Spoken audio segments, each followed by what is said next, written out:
오늘 처음 오신 분 있어요? 이거 처음 뵙는데? 언제 왔어요? 방금 왔어? 물을 드세요. 여기도 처음 보는데? 자, 출석. 여기는, 생각이 안 나네. 여기는, 서연이 엄마. 여기는 시원이 엄마. 여기는 다유리 엄마. 아니다. 하준이 엄마. 대한민이 뭐예요? 투준이맘. 투준이맘. 뒤에는 만복맘. 또, 옆에는 태양태호맘. 오늘 뭐가 다르다? 화장을 덜 했나? 뭔가 하여튼 달라. 그 다음 우리 새우엄마 행심녀라고 했죠. 맨날 버스 타고 와? 그 불편한 동네에서 참 거리는 가까운데 교통이 불편하잖아 그쪽은. 그 다음에 민일미님 여기 이쪽은 이게 다고 여기는 이 또한 지나가리라. 두 분은 어떻게 왔어요? 어떻게 하고 왔어요? 응? 이건 어떻게 알았어요? 누구? 시연이 엄마? 시연이 엄마를 보고 옛날부터 하는 말이 있어. 돼지 엄막 하면서. 돼지가 이렇게 새끼가 많잖아요. 그러니까 돼지 엄막 하면 돼지를 많이 몰고 다니거든. 그래서 학원가에서 사교육 세계에서 시연이 엄마 같은 사람을 보고 돼지 엄마 이렇게. 그 학원 상담 선생님들이 이렇게 돼지 엄마 몇 명을 관리한다니까. 그러면 한 사람 오면 따라다니거든. 근데 애기들 굉장히 어릴 것 같은데? 지금 1학년. 그래요? 성민이 시원하고 맨날 오는 큰 아이 데리고 다녀요 시원이가. 그 옆에는요? 7살. 어디 아이파크 살아요?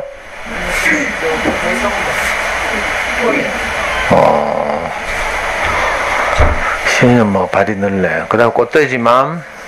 너는 기적이야? 그 옆에 누구야? 여기 붙어 있어.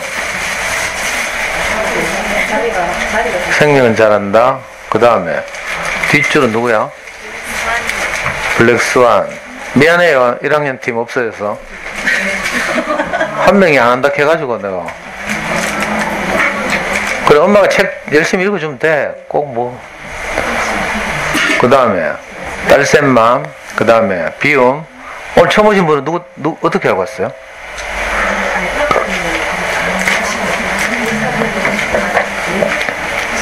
아이비 도서관 어디 살아요?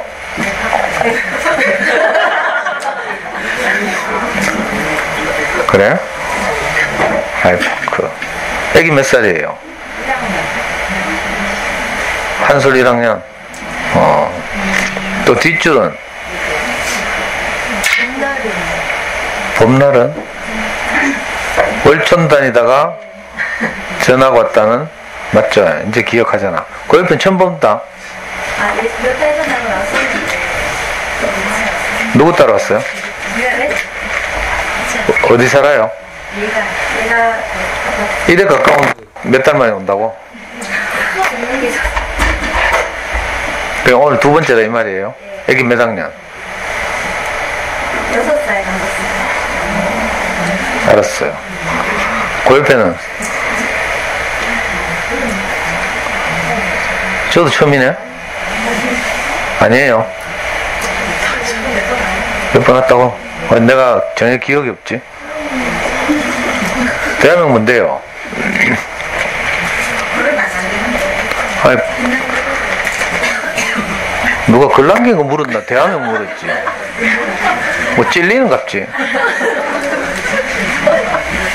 대한민국 뭐냐니까. 있는 그대로?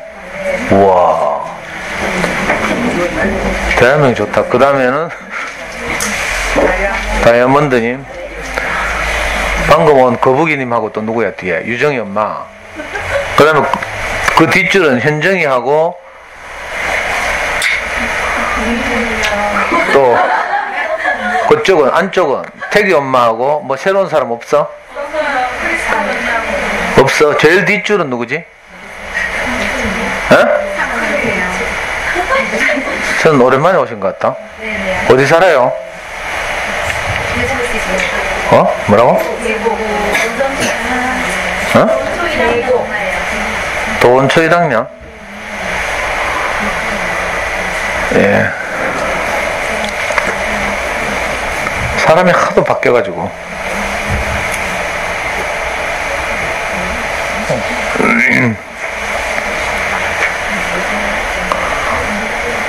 아니, 이분 아는 사람 있어요. 초코유. 알아? 어? 저라고? 내가 조금 전에 대화명 안 물어봤나? 아, 그래요? 지난번에 처음 왔다고? 지난주에? 오늘이 처음이라고? 아, 동영상으로 들었다고? 대단하다. 동영상으로 듣고 이렇게 놀라운 소감을 남기다니. 내 소감 댓글 보고 내 놀래가지고 누군가 싶어가지고요. 아주 모범적이네.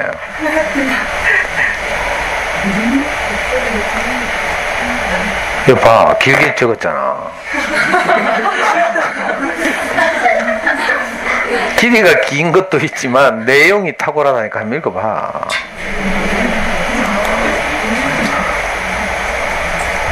또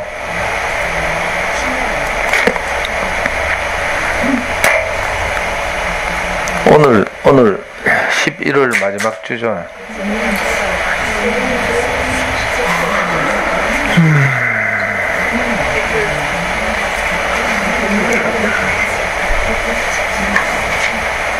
시간이 흘러서 벌써 이제 12월밖에 안 남았네요. 4번?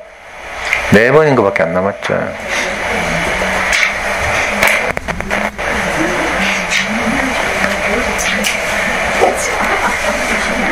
완전 또 썩은 물도 되게 떠던데. 너 왜 오노 도대체? 카톡을 보락했다고? 그래, 댓글 잘 썼대. 그래, 한 번 듣고 저런 소감이 나오다니. 궁금해가 보는데 눈만 있으면 되지. 왜?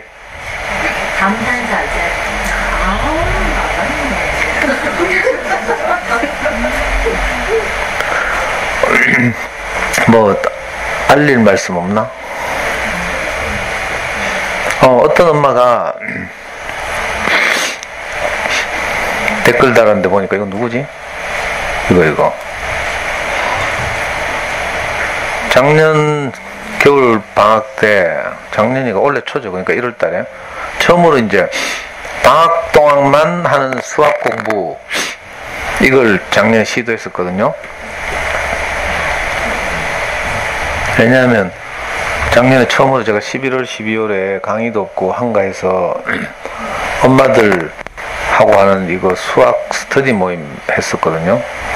그때 이제 수학 공부에 대해서 좀 깊이 있게 같이 나눈 엄마들이 한 달 동안만 시범 수업 좀 하자 해가지고 이 엄마들 아이들하고 방학 동안 수학 공부를 같이 했어요. 그런데 원래 이거 누구? 서연맘이네. 어디 갔나? 여기 있네. 원래는 특별 수업이 없을까요? 하면서 댓글 달아가지고 내가 없다고 말하려고. 왜냐면 귀찮아. 애들 한 달 하면요, 뭐 교과서에 이름표 붙여야죠, 익힘책에 이름표 붙여야죠, 또 보조 문제집 한 권에 이름표 붙여야죠 하다가 돌려줘야 되죠. 그래서 엄마가 이거 뭐 수학공부법 이야기 쭉 들어보고요. 또 여기 보면 교육방송, 우리 중요한 교육방송을 모아놓은 폴더가 있는데, 여기 보시면 이거 뭐 좀 지나간 거지만 이거 그러니까 지금 교과서 말고 이전 교과서 스토리텔링 수학 교과서를 편찬한 편찬위원장이 광주교대 수학교육과 교수님인데, 이분이 YTN에 나와가지고 한 강의가 있어요. 한 40분짜리인데 이거 한번 들어보시라고. 이런 거 듣다 보면 엄마들한테 어떤 마인드가 생겨요. 뭐 제 강의하고 비슷하지만, 그래서 이제 그 권위 있는 수학교과서 편찬위원장들은 어떤 생각을 가지고 학부모들이 어떻게 아이를 도우라고 이런 이제 교과서를 만들었을까 하는 취지, 이런 게 있거든요. 이런 거 안 들어가 보죠. 이런데 교육방송 이런데. 그리고 책 읽기에 관해서 아주 중요한 다큐멘터리 이거 19번이네. 그 한 5년 전인가? EBS에서 이거 했죠. 학교란 무엇인가라는 KBS인가? 10부작 다큐멘터리를 했어요. 아주 중요한 것들인데 이게 그 중에서 이거 7번째 다큐멘터리가 책 읽기에 관한 다큐멘터리예요. 이런 거 한번 꼭 보시면 책 읽어주기가 얼마나 중요한지 이런 걸 이제 그 과학적으로 증명하고 있는 이런 다큐멘터리죠. 이런 거 한번 읽어보시고. 그리고 아이들에게 열린 학교란 어떤 학교인가 이런 걸 이제 알리는 게 이제 앞에 있는 기획들이고.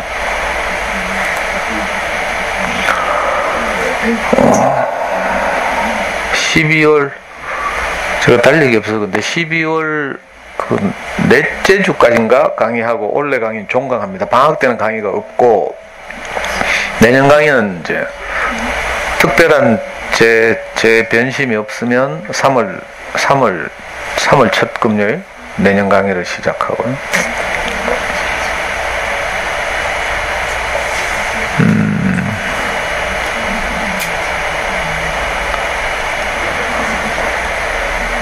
그리고 우리 연구소에서 해마다 방학 때마다 하는 캠프는 1월 10일, 11일, 12일 2박 3일 한려해상생태탐방원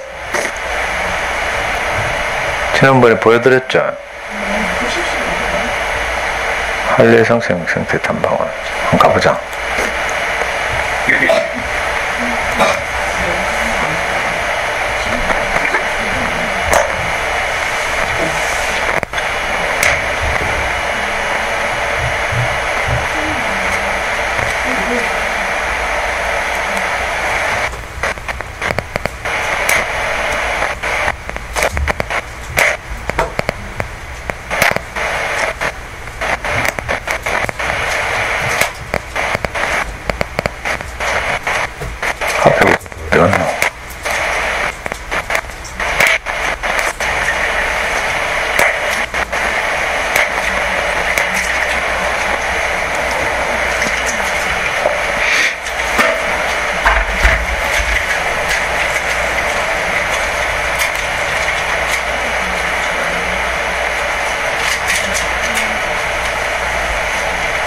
대구가 어디 있는지는 아나?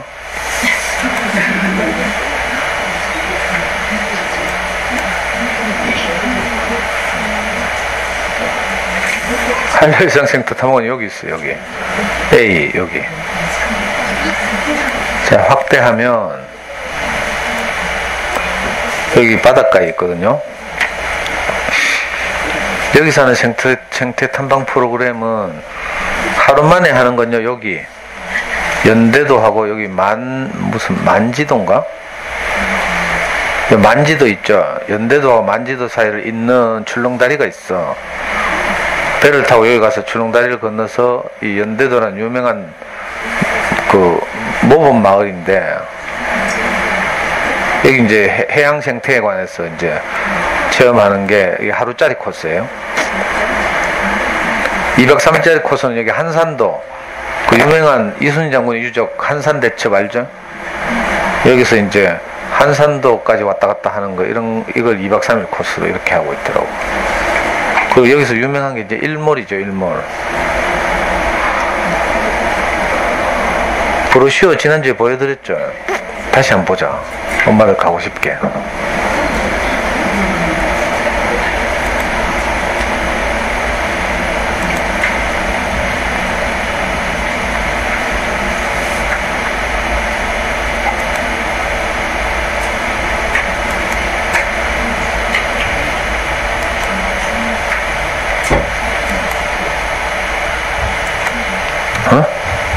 뭐라고? 횟수 초과라고?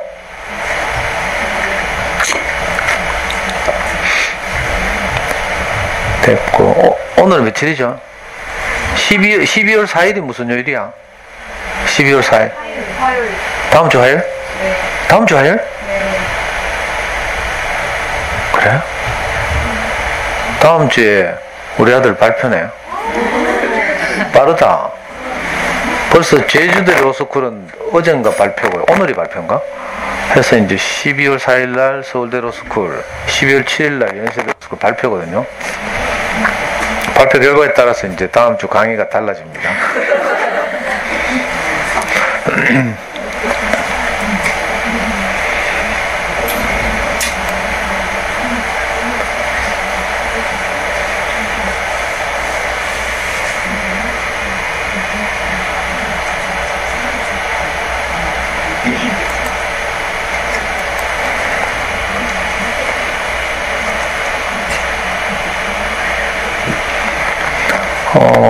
오늘 제가 여러분들 나눈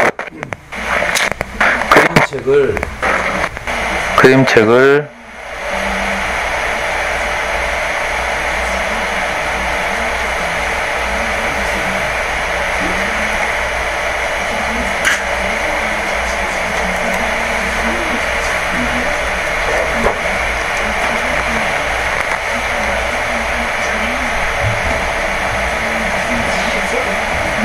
아니 어제 내가 검색하니까 나오던데 왜 안 나와?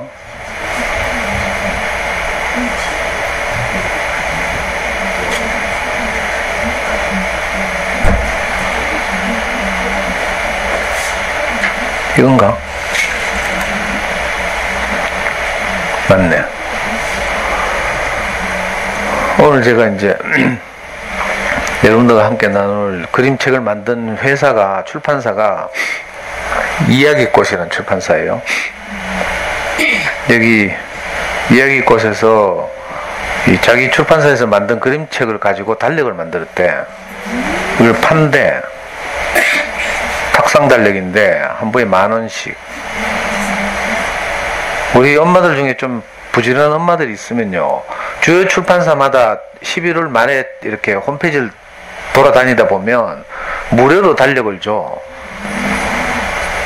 그런 걸 좀 신청해서 저는 제가 했는데 이제 요즘 내가 늙었잖아. 그래서 자꾸 이 시기를 놓치고 이래요. 얼마 전에 길버디 이야기에서도 개인에게는 1부인가 2부씩, 단체 도서관 학교 이런 데서는 30부씩 막 이렇게 새 달력 공짜로 주거든. 오늘이라도 좀 돌아다녀봐. 엄마들이 유수한 어린이 그림책 출판사들, 여기 이야기꽃 이 출판사는 이제 조그만 영세한 신생 출판사라서 자기들 그림책을, 그 그림책 원화를 배경으로 한 그 달력을 판대 10,000원에. 그래서 내가 어제 혹시 우리 아들 합격하면 이걸 선물로 줄까 하면서 내가 모기님한테 링크를 이거 보냈더니, 내가 몇 부 주문하면 무대 50부 하니까 그러면 50만 원이나 되는데 하면서 느낌이 안 하겠다는 느낌이에요. 그래서 내가 엄마들한테 개인적으로 알려주는 거예요. 애들 그 책으로 자꾸 연결하고 관심을 갖게 하려면 이런 달력 같은 거 사서 아이들 책상에 두고 그럼 좋죠. 혹시 사시는 길에 하나 더 사면 저도 하나 주고. 이 출판사뿐만이 아니에요. 어린이책 출판사들이 해마다 11월이 되면 달력을 제작해서 무료로 나눠주거나 하는 그런 출판사들이 많아. 좀 부지런히 좀 돌아다니면 좋겠는데. 그리고 도서 목록 같은 것도 많이 배부하고요. 저는 제가 그렇게 해서 받아서 뭐 이거 많이 갖다 놨는데, 이러면서 이제 그림책에 관심을 가지는 거죠. 그리고 내년 봄 생각인데, 내년 봄에 할 인문학 기행 좀 멀긴 하지만 순천에 가면 그림책 도서관이 있어요. 순천 시립 그림책 도서관 되게 잘 돼 있는데, 그런 데도 한번 가보고 할 생각이거든요. 우리 꼬마들한테 이렇게 좋은 그림책의 세계로 아이들을 이렇게 데려가고 싶으면 이런 여러 가지 다양한 시도들을 했으면 좋겠습니다. 이거 한 부에 10,000원이래. 제가 다음 달에 아이들하고 우리 책벌 수업하는 책 중에 이거 있나? 나의 둔촌 아파트. 다음 달 책 아는 사람 있어? 몰라? 없어? 12월 선정도서 없네. 내가 언젠가 저 나의 둔촌 아파트라는 이 이야기 꽃 출판사의 그림책을 꼭 다룰 생각이거든요. 왜냐하면 요즘 아이들 다 고향이 이제 아파트죠. 옛날에는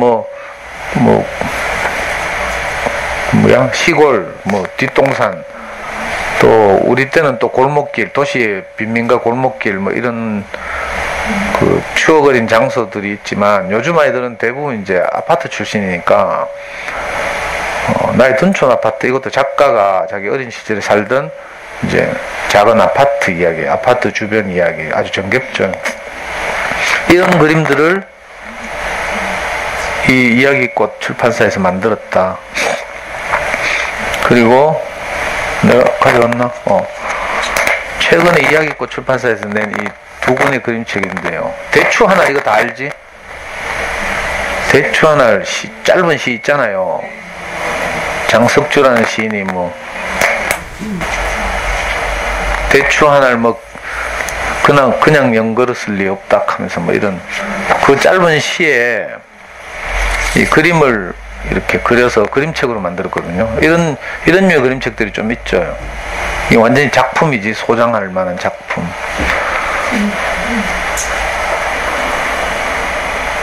그리고 오늘 제가 소개하고 싶은 그림책은 같은 출판사에서 나온 수박이 먹고 싶으면 이라는 그림책이에요. 이 작가가 김장성이라는 작가인데 이분이 이 출판사 대표인 것 같아, 내가 보기에. 제가 소개한 지원이와 병관이 시리즈 유명한 작가, 제가 지난주 이 책 소개했죠? 그림책으로 행복해지기.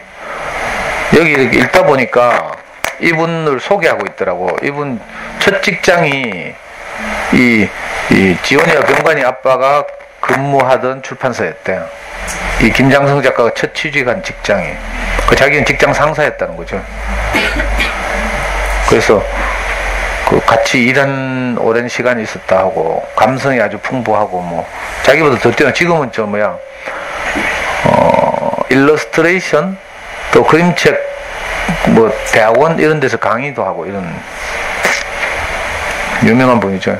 볼로냐 라가치, 이탈리아에서 두 해마다 한 번씩 열리는 그림책 페스티벌이 있다고 했죠. 거기서 이분이 만든 책, 유명한 책인데, 이 교과서에도 실렸지 싶은데, 민들레는 민들레, 이런 그림책이 있어요. 그 그림책이 이 볼로냐에서 라가치 상을 받았다. 그러니까 이분의 책인데. 초등학교 교과서에 안 실렸나? 2, 3학년 교과서에. 민들레는 민들레, 이런 책 몰라요? 나중에 제가 강의 때 한번 다룰 생각인데, 민들레는 민들레, 너는 너, 그 존재의 소중함, 이런 걸 이제 알려주는 그런 그림책이죠. 하여튼 이 이야기꽃 출판사는 아주 작고 영세한 얼마 안 된 출판사 같은데 좋은 그림책을 잘 내고 있다고요. 그래서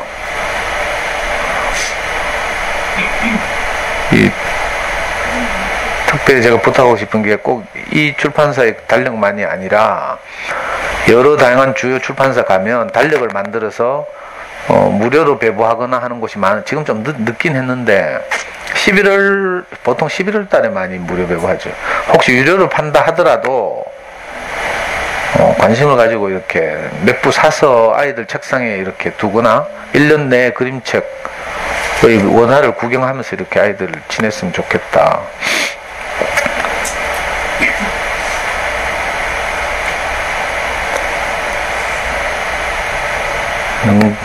그죠.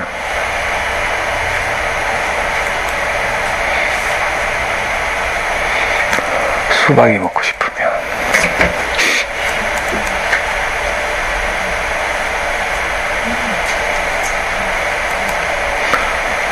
내 목이님 보고 사진을 찍으라고 부탁했는데 이렇게 잘 자른다. 배경이 안 나오게. 나는 왜 이 생각 못해? 이거 뭘로 자르노? 그림판에서? 아니 그냥 사진을 사진이 나 있어요. 아니 덮으면 이렇게 점선으로 이렇게 해서 자른다는 거잖아. 네. 그러면 사진이 똑바로 찍혀야 정확하게 잘리잖아. 똑바로 찍어요. 그게 쉽지 않은데. 왜냐면 그림책이 이렇게 펴잖아요. 사진 찍으려고 이렇게 펴지? 그럼 자꾸 이래 돼.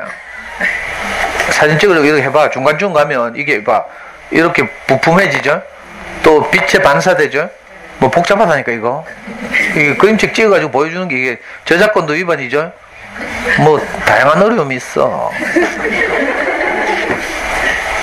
근데 모기님이 잘 찍는다고 내가 신기하네. 그래서 내가 요즘은 이제 모기님한테 맨날 부탁하잖아요. 김장성 작가는 아주 감성이 풍부하대. 그 고대영 작가에 따르면. 그래서 지금은 오히려 자기보다 더 그림책 세계에서 이렇게 잘 나가고 있다고 하대. 이 책 꼭 한번 사서 읽어봐요. 굉장히 쉽고 저도 모르는 그림책에 이렇게 숨어있는 어떤 뭐 이렇게 아이들하고 나누기 좋은 여러 가지 정보들이 들어있어요.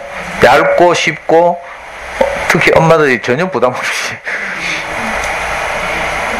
저도 모르는 거 많이 알게 됐어요. 이거 읽으면서 모르는 걸 많이 알게 된다니까. 그리고 그림책도 많이 다루고 있고요. 여러 다양한 그림책들을 다루고 있어서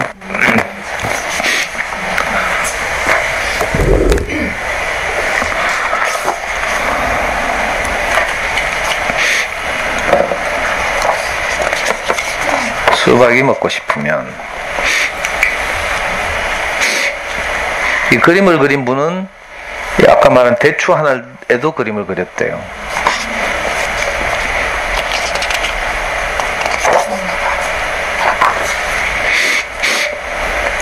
수박이 먹고 싶으면 수박 씨를 심어야 한다.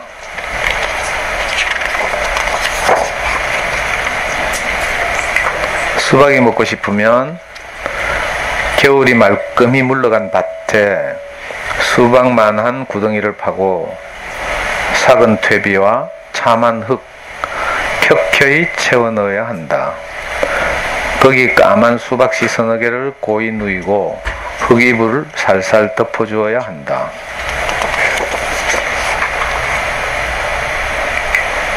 그러면서 잘 자라라 잘 자라라 조용조용 말해주면 더욱 좋다. 더욱더 좋다.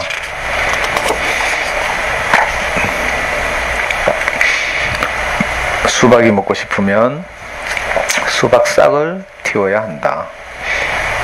수박이 먹고 싶으면 옴질대는 쌍눈이 마르지 않게 날마다 촉촉이 물 뿌려주되.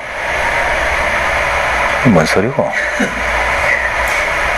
꼭 중요한 순간에 물 따라가지고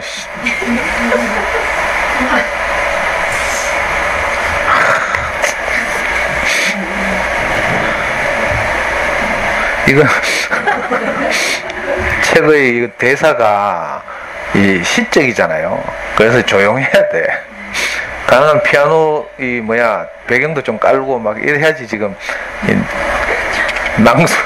낭송이 잘 되는데 물 끓는 소리 막 들리고 왜 이렇게 시끄럽노 이정숙이. 정숙이가 아니고 지금 뭐 하는 거야 지금. 난 정숙이 물 채워지는 소리인 줄 알았더니 포트에 아예 스위치를 눌렀네. 누가 세 번만 눌렀어? 뭐 하는데 지금.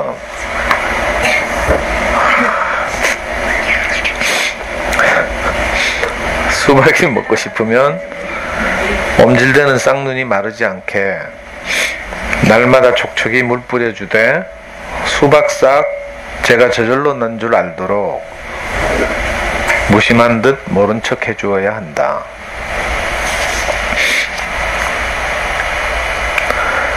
그러다가 슬며시 둘러볼 적에 떡잎이 온 힘 다해 솟아나 있거든. 대견해라 기특해라 활짝 웃으며 아이처럼 기뻐할 줄도 알아야 한다.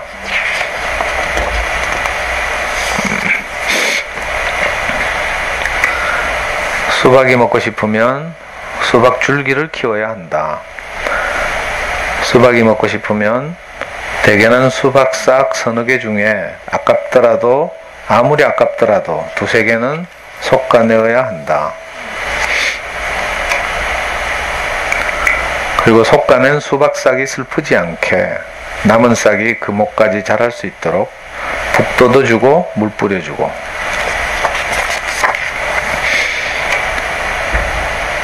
줄기를 쭉쭉 뻗을 수 있게 묵은 볏짚 고루 깔아주어야 한다.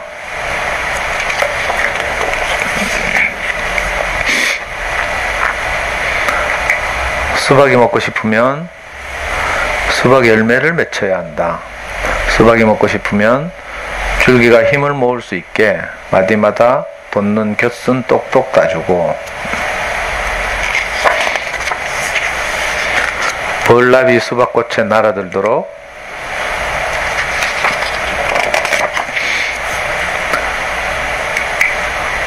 뽑아내고 돌아보면 또 돋는 잡풀, 훑어내고 돌아보면 또 생겨난 진딧물, 일일이 손으로 뽑고 훑으며 잔땀이 뚝뚝 떨어지는 고단한 노동을 마다하지 않아야 한다.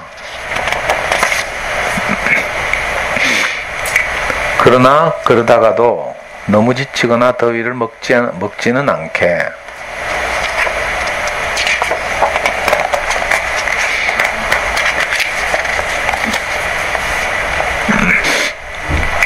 가끔 원두막 그늘에 올라 시원한 미숫가루 한 사발 들이마시고 낮잠 한숨 잘 줄도 알아야 한다.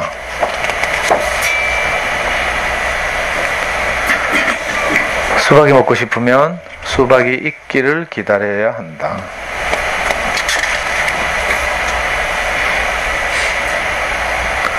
수박이 먹고 싶으면 수박이 익기를 기다리는 동안 고라니며 멧돼지며 고라니 같고 멧돼지 같은 꼬맹이들이 설익은 몇 덩이 축내더라도 서운해하거나 골래지 아니하면서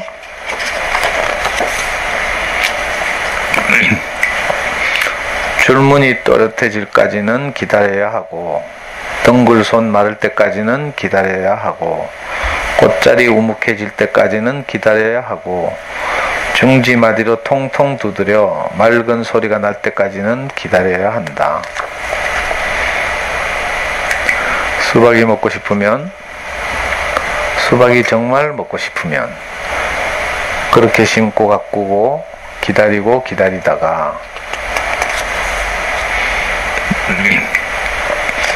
연글대로 연근 수박이 이윽고 날 잡아 잡수하고 푸른 몸뚱이를 반짝거릴 때, 성큼성큼 밭에 들어가 그놈을 똑 따서는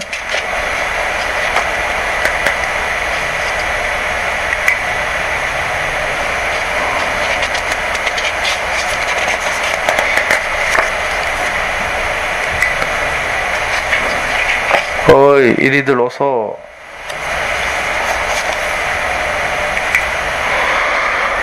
수박 먹고 싶은 사람이면 그 누구든 커다란 손짓으로 불러야 한다. 엊그제 다툰 사이도 지나가는 길손도 이리 와요 반가이 불러 정답게 둘러앉아야 한다. 그래야 수박은, 잘 익은 수박은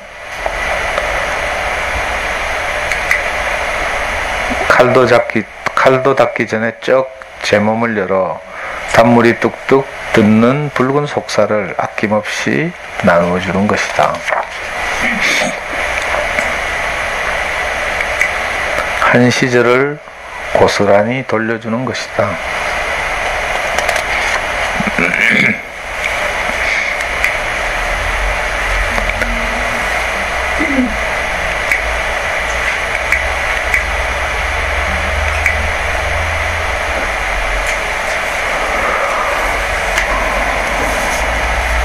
이분 시인은 아닌 것 같은데 시인처럼 썼죠. 그리고 이거 그냥 표면적으로는 보면 수박 농사 이야기 같은데 사실 수박 농사 이야기가 아니고 인생살이를 아주 이렇게 깊이 들여다볼 수 있게 하는 그런 그림책이에요. 그럼 아이들하고 읽을 때는 이제 수박을 소재로 이렇게 뭐 읽어주기도 하고 할 수 있지만, 이제 우리 어른들에게도 아주 시사하는 바 크죠. 특히 수박 키우듯이 아이를 어떻게 키워야 할지에 대해서 이 문학 하시는 분들은 뭐 웅숭 깊게 이렇게 말하더라. 아주 뭐 깊이 있게 이렇게 울림 있는 이런 좋은 그림책이죠. 거기다가 그림도 저는 이런 그림체를 좋아하거든요. 전 농사를 안 지어봐서. 근데 이 작가하고요, 그림 그리신 분하고 이 그림책을 만들기 위해서 2해 동안 직접 수박 농사를 지었대요. 뭐 큰 규모는 아니고 조그맣게 직접 지어보기도 하고, 또 수박 농사에 가는 국내 가장 그 권위 있는 권위자한테 계속 이렇게 자문을 받으면서 이렇게 이 그림책을 완성했대요.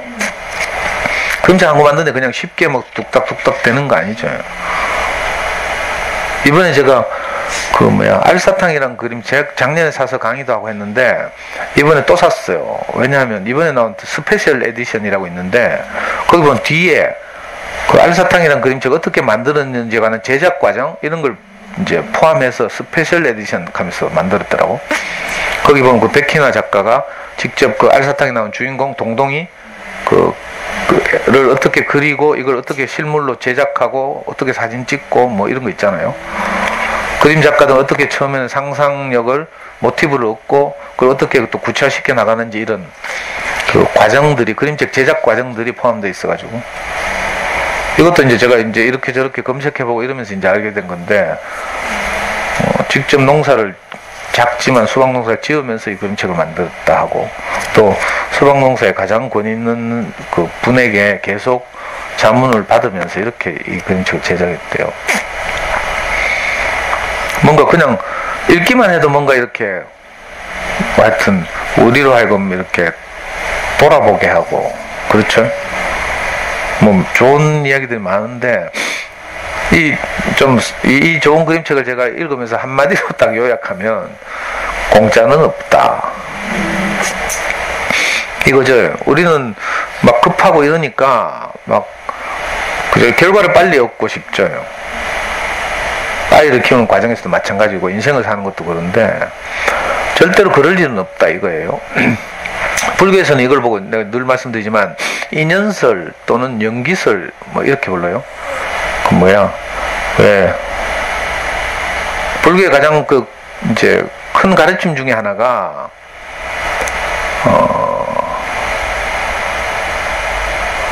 죽고 나서 다시 태어나는 거고, 윤회라고 하죠. 윤회, 환생, 윤회 이렇게. 그러니까 현실을 살면서 6도 6개의 세계를 계속 이렇게 왔다리 갔다리 하면서 사는데, 그래서 절에 가면 보통 그 그림들을 이렇게 통해서 묘사하고 있어요. 가장 절망적인 삶을 지옥도, 지옥 같은 세계란 뜻이죠. 지옥도, 또 짐승처럼 사는 걸 보고 축생도, 또 막 맨날 싸우고 찌뜯고 이러면서 사는 것을 보고 아수라도, 그 다음에 먹어도 만족이 없는 상태를 이루는 아귀도, 그 다음에 좀 사람처럼 사는 인간도, 그 다음에 막 좀 행복을 누리면서 사는 천상도, 이렇게 6개의 세계를 늘 산대. 그래서 이제 유명한 스님들이 왜 그 암자 같은데 이제 세상과 세속과 멀어져서 암자 같은 데서 불법을 계속 공부하고 하는가 하면, 이 6개 세계를 왔다 갔다 하잖아. 대처해서 처자식 거느리고 살면 이 6개 세계를 맨날 왔다 갔다 하거든요. 그 불교 공부를 깊이 하시는 분들의 최종적 목표는 뭔가 하면 이 6개의 세계로부터 벗어나는 거죠. 이걸 보고 이제 해탈 이렇게 말하는데, 그래서 뭐 이제 좀 속스럽게 가르칠 때, 일반 대중들에게 가르칠 때는 그러니까 살아서 뭐라 하노요. 뭐 하여튼 착한 일 많이 하고 선한 일 많이 하고 이러면 그게 쌓여가지고 태어날 때는 다시 뭐 사람으로 태어난다거나 뭐 이런 걸 기대하고 이제 뭐 이렇게 가르치기도 하고, 이런 이제 포괄적인 불교 사상을 인연설 또 연기설 이렇게 말해요. 연이 있어서 무엇이 일어난다 이 말이죠. 연기라는 말이에요. 기는 일어날 기자거든요. 인연설이란 말도 같은 말이고, 그러니까 그냥 있는 일이 없고, 그죠? 무슨 일이 계속 이렇게 요즘 인터넷 용어로 하면 하이프링크 돼서 링크 돼서 무슨 일이 일어난다 이런 뜻이에요. 여러분들이 이 금요일마다 강의를 들어오는 것도 보면 그냥 일어난 일이 아니고 무슨 일들이 이렇게 계속 연결돼서 딱 일어났죠. 예를 들어서 너는 기적이야 님이 있어. 너는 기적이야 님은 어디 다녔지? 오리언제가 다녔나? 하이트 맥주 하이트 맥주에 오랫동안 근무했어. 과장님은 근무하다 최근에 퇴직했는데, 그 하이트 맥주에서 같이 근무하던 직장 언니가 있어. 직장 언니의 대화명이 뭐더라? 버들붕어라는 대화명을 가졌는데, 이 버들붕어님은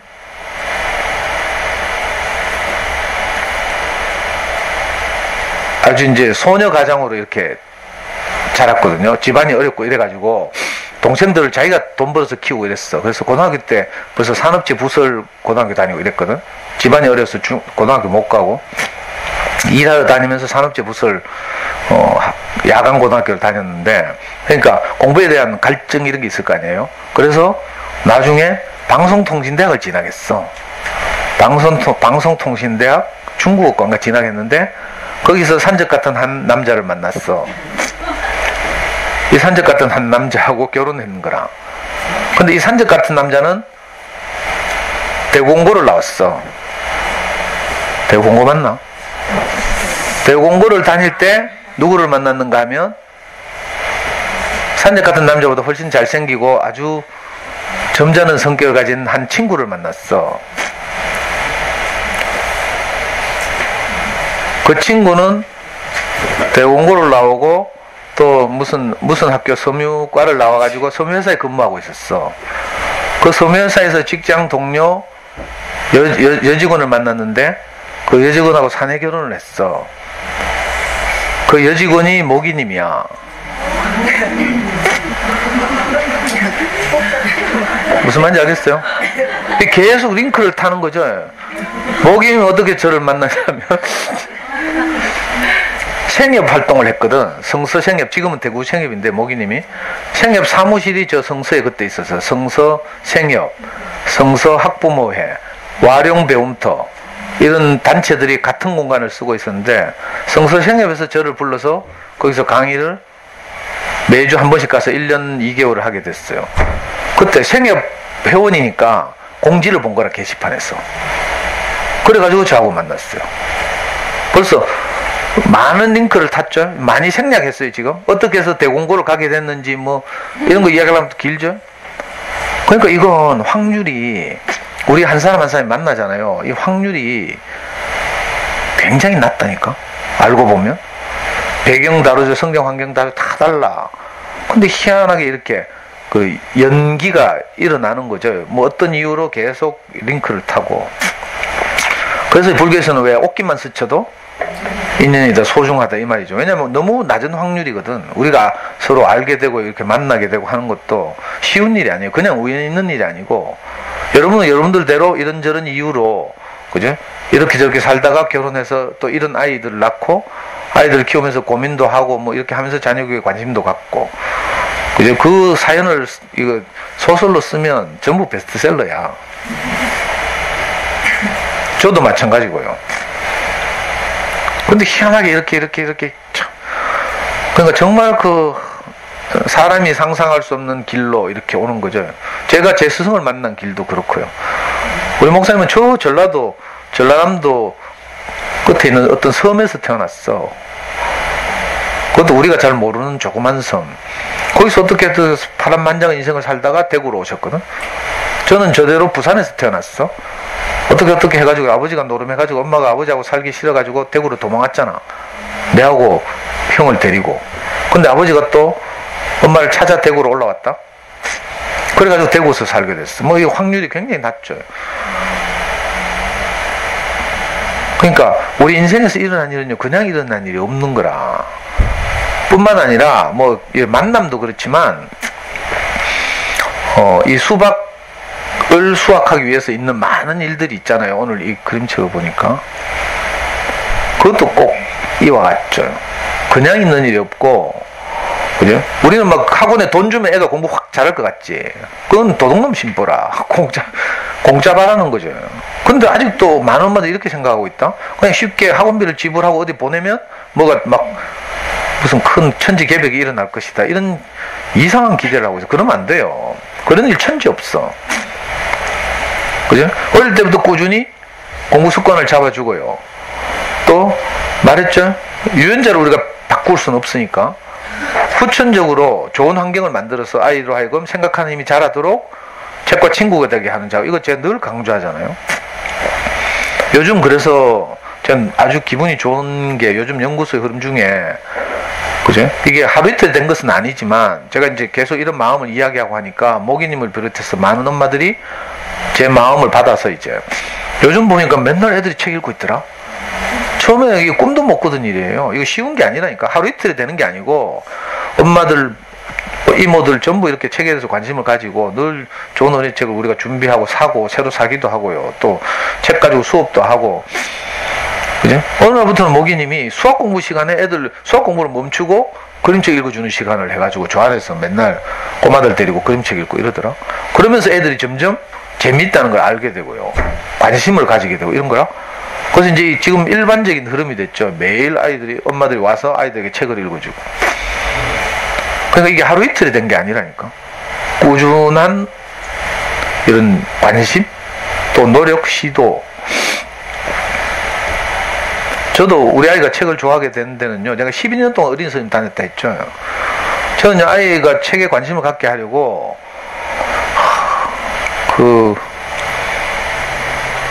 내자공 최영단을 만든 출판사가 재미마주라는 조그만 출판사인데, 거기서 나온 책 중에 삼촌과 함께 자전거 여행이라는 책이 있어요. 아이가 삼촌과 함께 자전거 타고 뭐 간다는 얘기인데, 그 작품의 배경이 어디면 강원도 영월이야. 영월의 어떤 한적한 시골 마을을 배경으로 하고 있는데, 그 그림책 만드는 과정을 제가 쭉 이렇게 추적하다가 영월에 아주 조그만 폐교를 그때 누군가가 책 박물관으로 만들었대. 유치한데 교실 그 폐교된 교실 두세 개에다가 뭐 이렇게 옛날 교과서도 모아놓고 뭐 그림책도 좀 전시하고 이렇게 책 박물, 옛날에 유명했어요. 영월 책 박물관이라고. 지금은 뭐 요즘 작은 도서관, 책 박물관, 뭐 어린이 그림책 도서관 이런 게 많지만 전국에. 그리고 제가 영월까지 갔잖아. 차 몰고 그 책 박물관을 아예 구경시켜 주려고. 그리고 일부러 거기서 책도 한 권 사고. 어린 서점 내가 맨날 다녔는데 그림책 뭐 살 데가 없어서 거기까지 갔겠어요. 아이들은, 우리 아이한테 이제 관심을 갖게 하려고 영월까지 갔다니까. 그리고 우리 연구소 아이들 데리고 3년 전에는 저기 권정생 동화나라 소풍도 갔다 했죠.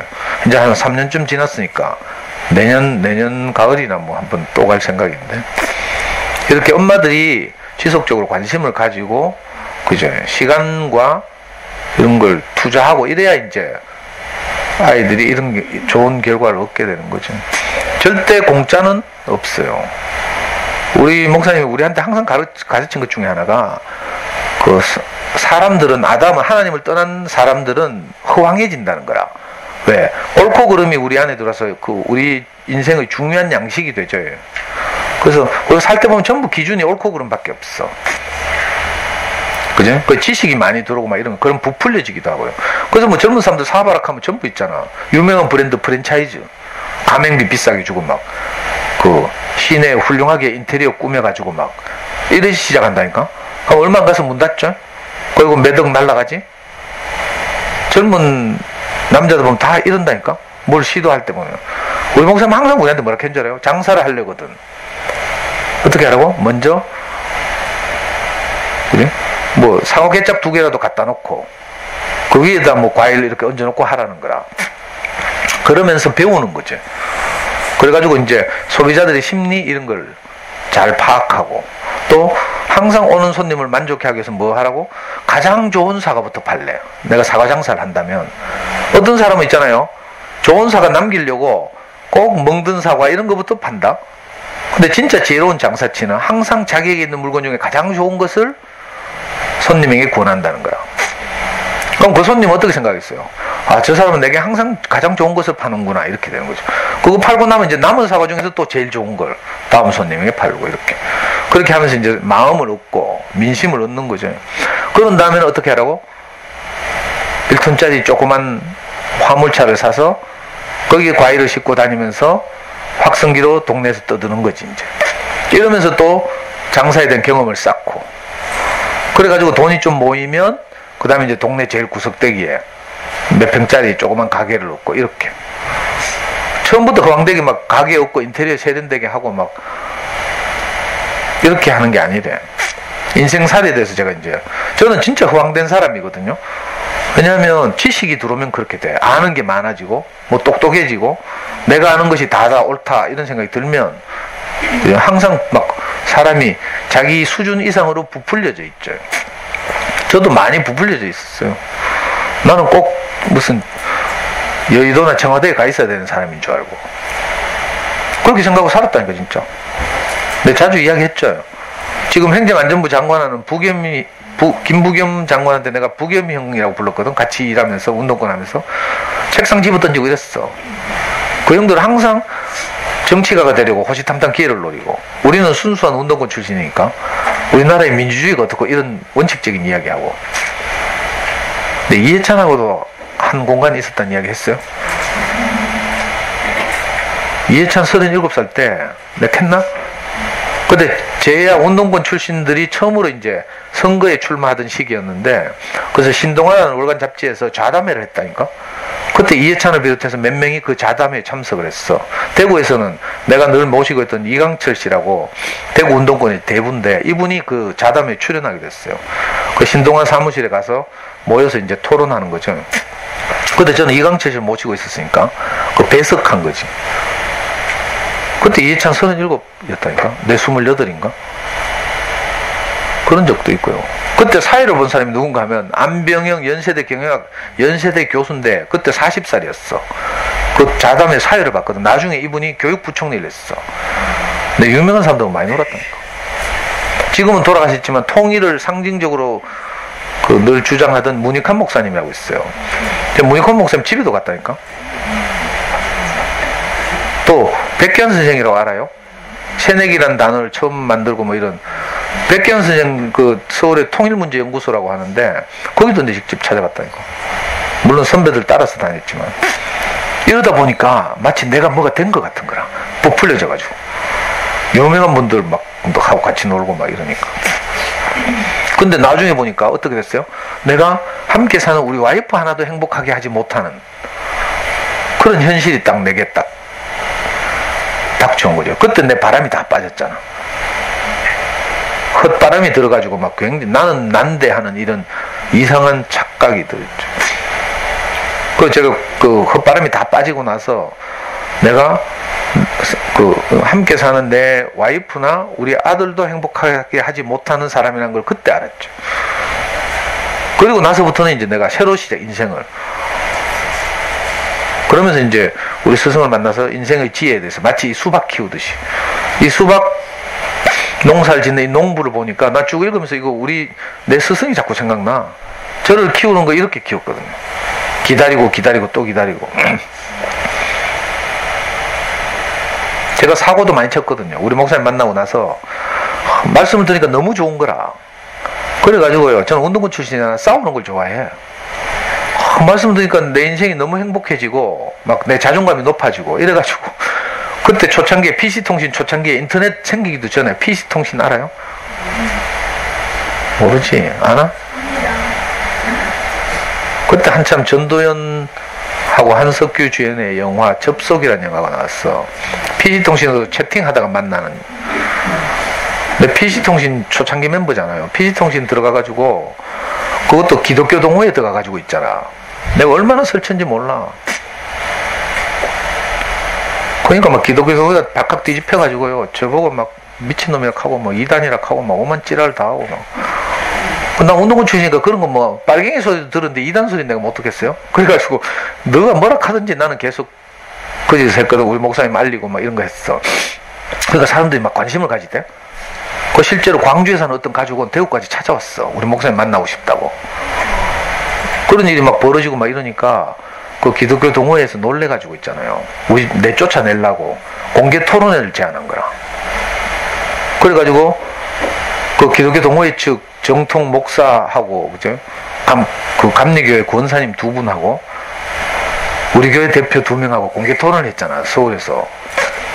근데 나는 사고를 쳐서 이제 공개 토론회, 교회 대표는 아니지만 올라갔고, 근데 뭔가 뭐 성경 지식이나 이런 거 하나도 없잖아요. 그래서 그때 내보다 1살 많은 캐나다 토론토에 살던 어떤 젊은 목사 때려치우고, 우리 목사님 말씀 너무 좋아가지고 서울에서 부목사 하다 때려치우고 우리 대구에서 함께 살다가 캐나다로 이제 건강 때문에 이민 간 분이 있었어. 지금 우리 교회 목사님, 후임 목사님이 됐죠. 내보다 한 살 많은데 김치현 목사님이라고. 우리 둘이 올라갔잖아, 공개 토론회 하러. 갔더니 그 두 분이, 상대방이 내가 올린 글에다가 밑줄 다 치고 있잖아. 이만큼 프린트 해가지고. 왜 검사가 죄인 살인죄 그 공소하듯이 있잖아. 밑줄, 파란 줄, 빨간 줄, 형광펜 다 쳐가지고 있잖아. 딱 우리를 그 송사하러 딱 와가 있더라니까. 그 기독교 동호회 대표 목사님이 사회를 보고, 그쪽에 검사, 우리는 피고. 그리고 이게 워낙 그때 당시 시끄러워가지고 기독교 잡지사에서 취재 나오고. 그 기독교, 정통 기독교 잡지 중에서 가장 권 있는 잡지가 그 당시에 교회와 신앙이라는 대한해수교 장로회 측에서 발간한 잡지가 있어요. 거기서 취재 나왔다니까. 그래가지고 올라가는데요. 오늘 저녁에 이제 토론을 하잖아. 오늘 새벽에 아침 일찍 우리가 일어나서 김천 목사하고 내하고 둘이 목욕탕에 갔어. 목욕 재개하고 이제 막 목욕하고 있는데 그 당시에 삐삐거든, 휴대폰 없을 때. 우리 목사한테 삐삐가 왔잖아. 너무 걱정이 돼가지고 자기 그 새파라 이제 수박 싹 날똥말똥한 아들 둘을, 이제 자식 둘을, 제자 둘을 이제 서울로 보내려고 하니까 너무 막 안쓰럽고 걱정이 되고 해가지고 급히 들어오라고 삐삐가 왔어요. 그래서 막 우리 목욕하다 말고 막 목사님 집에 갔잖아. 갔더니 우리 목사님이 저보고 뭐라 한 줄 알아. 니는 아무 말도 하지 마라. 내가 말만 하면 싸우니까. 그때 그랬다니까요. 니는 아무 말도 하지 마라. 네가 어떻게 교회에 다니게 됐는지 그걸 묻거든. 그것만 대답해라. 네 간증이니까, 그건 네 실제 경험이니까. 그리고 이제 김천 목사 보고는, 김천 목사는 이제 부산대학교 공대를 나와서 원래 중학교 교사를 하다가 이제 뜻이 있어서 그 장로교 신학대학원, 그 개신교에서 가장 권위 있는 대학원을 나왔어요. 다닐 때 살아있는 성경이라고 불렸어. 성경을 정말 깊이 있게 알고, 이런 성격도 온화하고 잘생겼고 키 크고 막. 우리 둘이 올라가니까 상대방이 가더라고. 그 교회는 잘생긴 사람만 다닐 수 있나 하면서. 아, 이거 진짜 들었던 이야기야. 내가 지는 이야기 아니에요. 진짜 들었다니까. 그때 우리 상대방이었던 목사님이 여기 진천동에서 지금 목회하고 있어. 진천동의 길 건너편에 조그만 교회에. 그리고 20년 지났잖아요. 자기가 그때 우리를 공격한 것이 너무 미안하다 하면서 몇 번이나 만났어. 우리 교회도 놀러 오고 같이 커피도 마시고. 그분도 저보다 두 살밖에 안 많아. 이제 한 분이 문제는 이제 감리교 권사님인데, 이분은 이제 아주 악의적으로 우리를 공격하고 이래가지고 지금도 네이버 카페 가면요, 이 사람이 만든 카페가 있어. 무엇이든지 물어보세요 하면서. 그런 카페가 있다니까. 거기 가면 대한민국에 있는 모든 자기 마음에 안 드는 그 개신교의 각종 교파들을 2단으로 총 정리해 놓고 있어. 거기 보면 뭐 신천지, 구원파, 뭐 오만 교회들이 다 망라돼 있죠. 그 중에 기타 2단 하면서 거기다 우리 교회를 넣어놨다니까. 우리 교회는 2단 소리 들을 정도 큰 규모의 교회가 아니에요. 보통 2단 소리 들으려고 하면 한 10만 명 되고, 뭐 다락방 이런 것처럼. 근데 저 때문에 이제 그런 소리 듣게 된 거죠. 그때 그 토론회에 취재하러 왔던 교회와 신앙이라는 잡지에서 장운철 기자라는 사람이 대구에 우리 교회를 취재하러 왔어. 근데 이제 2단이라는 소리 듣는 이상한 교회 취재하러 올라가니까 자기도 좀 긴장되잖아. 그래가지고 가방에다가 가스총을 하나 들고 그래가지고 이제 몰래 교회 들어가가지고 이제 취재도 하고, 결국은 자기 신분을 밝히고 우리 목사님한테 인터뷰를 하러 온 거라. 나는 우리 목사님 집 바로 앞에 살았기 때문에 목사님 집에 늘 놀러 가고 이랬는데, 그때 이 기자가 인터뷰를 하러 왔어. 그래서 나도 불려갔지. 나는 거실에 대기하고 있고, 이제 목사님하고 둘이서 좀 인터뷰를 좀 하더니 시간이 좀 흐르니까 저보고 들어오래.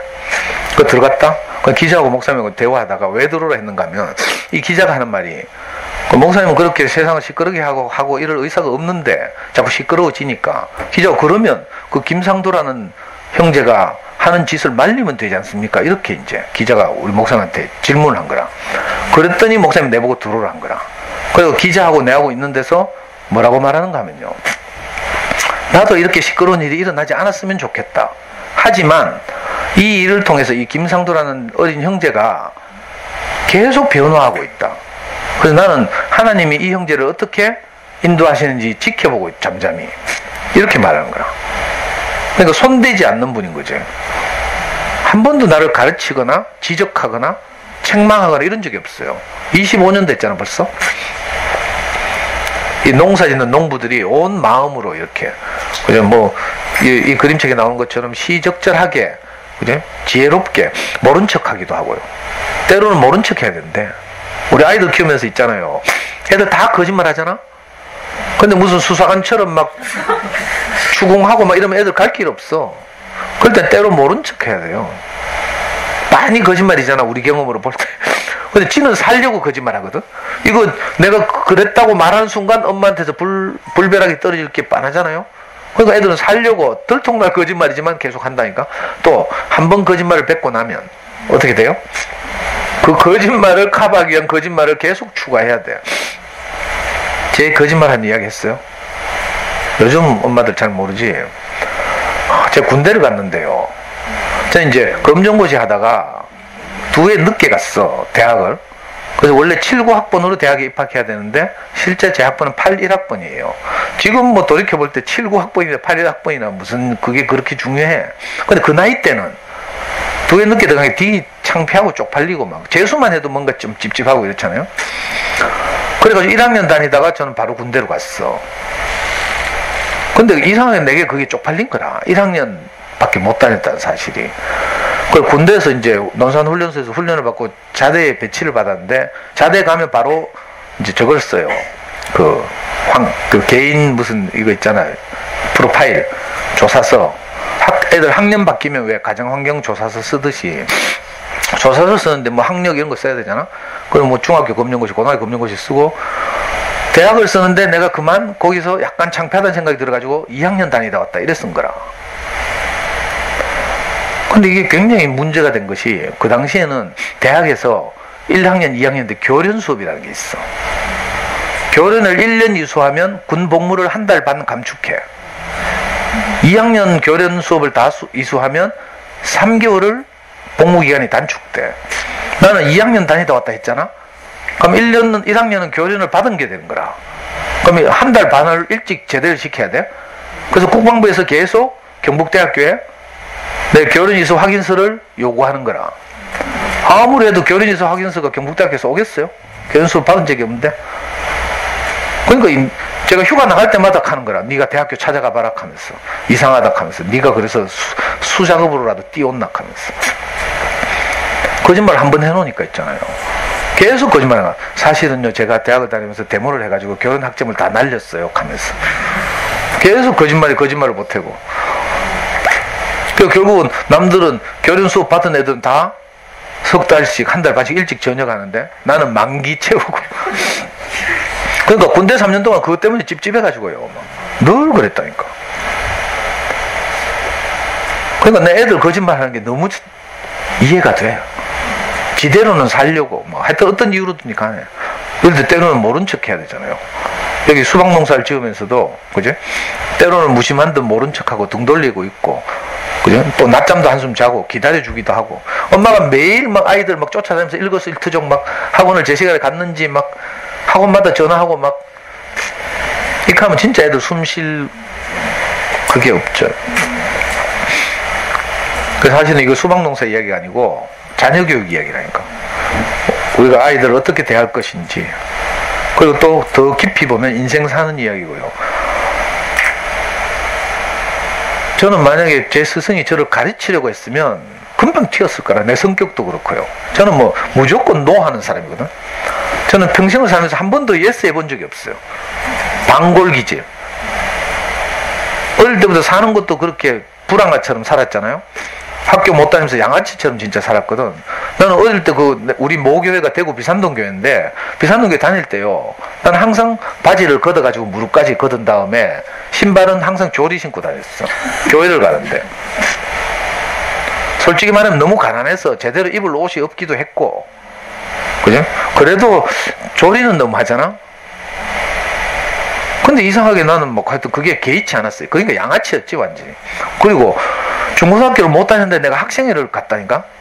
교회 가면 왜 중고등부 있잖아. 다 교복 입고 딱 일요일마다 모여가지고 막 예배 보고 막 탁구 치고 이러는데 나는 양아치처럼 학교도 안 다니는데 너무 가난해가지고 거기 끼역끼역 갔다니까? 어떻게 그런 세월을 보냈나 몰라. 다 교복 입고 오는데. 그거 항상 노하고요. 그 어렵게 뭐 검정고시 가지고 대학을 들어갔는데 당연히 내가 운동권 들어가지. 그래가지고 뭐 온만 짓 다 했어. 내가 일일이 다 말할 수 없어. 점거 이건 제 전문이고요. 경북대학교 총장실은 내 안방처럼 들어가서 점거하고. 내 매일신문사 점거한 이야기 했어요.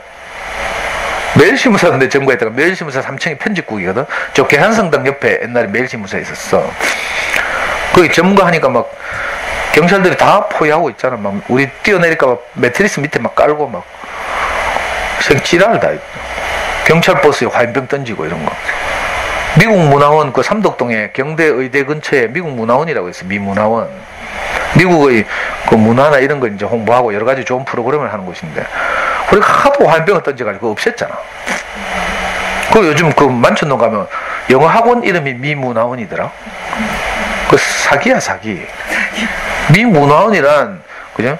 공식적으로 미국에서 왜 서울에 가면 독일 문화원 이런 거 있어요. 독일 정부의 독일 대사관이 운영하고 막 이런 거죠. 독일의 문화를 알리고 이런 거.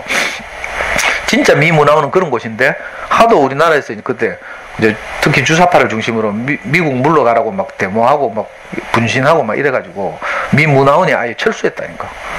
그리고 지금 만천동에 있는 학원은 그냥 학원이야. 미문화원이 아니고. 근데 학원 이름이 미문화원이더라.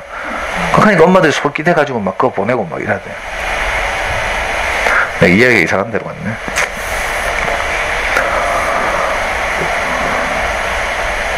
그러니까요. 우리가 아이들 키울 때도 이 책 잘 읽어보라니까 진짜 의미심장한 이야기들 많이 있죠. 기다리고 또 기다리고 또 기다리고 이런 것도 있고요. 이건 제가 강의 때도 많이 말씀드렸죠. 아이들이 어리고 그래가지고 기회가 올 때를 기다려야 되는데 우리가 그렇지 못하죠. 자꾸 옆집이 의식되고 그죠? 이래가지고 그래서 여러분들한테 당부하는 게 그거예요. 항상 기다려야 한다. 어릴 때는 몇 달 차이가 아주 크다. 그래서 금방 무슨 우리를 기쁘게 할 무슨 성과가 나기를 막 서두르면 안 된다. 그죠? 공짜는 없다. 오랫동안 우리가 마음을 표현하고 이렇게 해야 되죠. 성경에 이런 비유가 있어요. 어떤 주인이 있었는데 외국에 출장 나가면서 그 종들에게 3명의 종에게 이렇게 해서 한 종에게는 5달란트를 맡겼어요. 달란트는 화폐 이름이에요. 요즘 말하면 뭐 한 10만 뭐 하여튼 이렇게 5달란트를 한 종에게 맡겼어. 두 번째 종에게는 2달란트를 맡겼어. 세 번째 종에게는 1달란트를 맡겼어. 그리고 외국에 출장 나간 거라.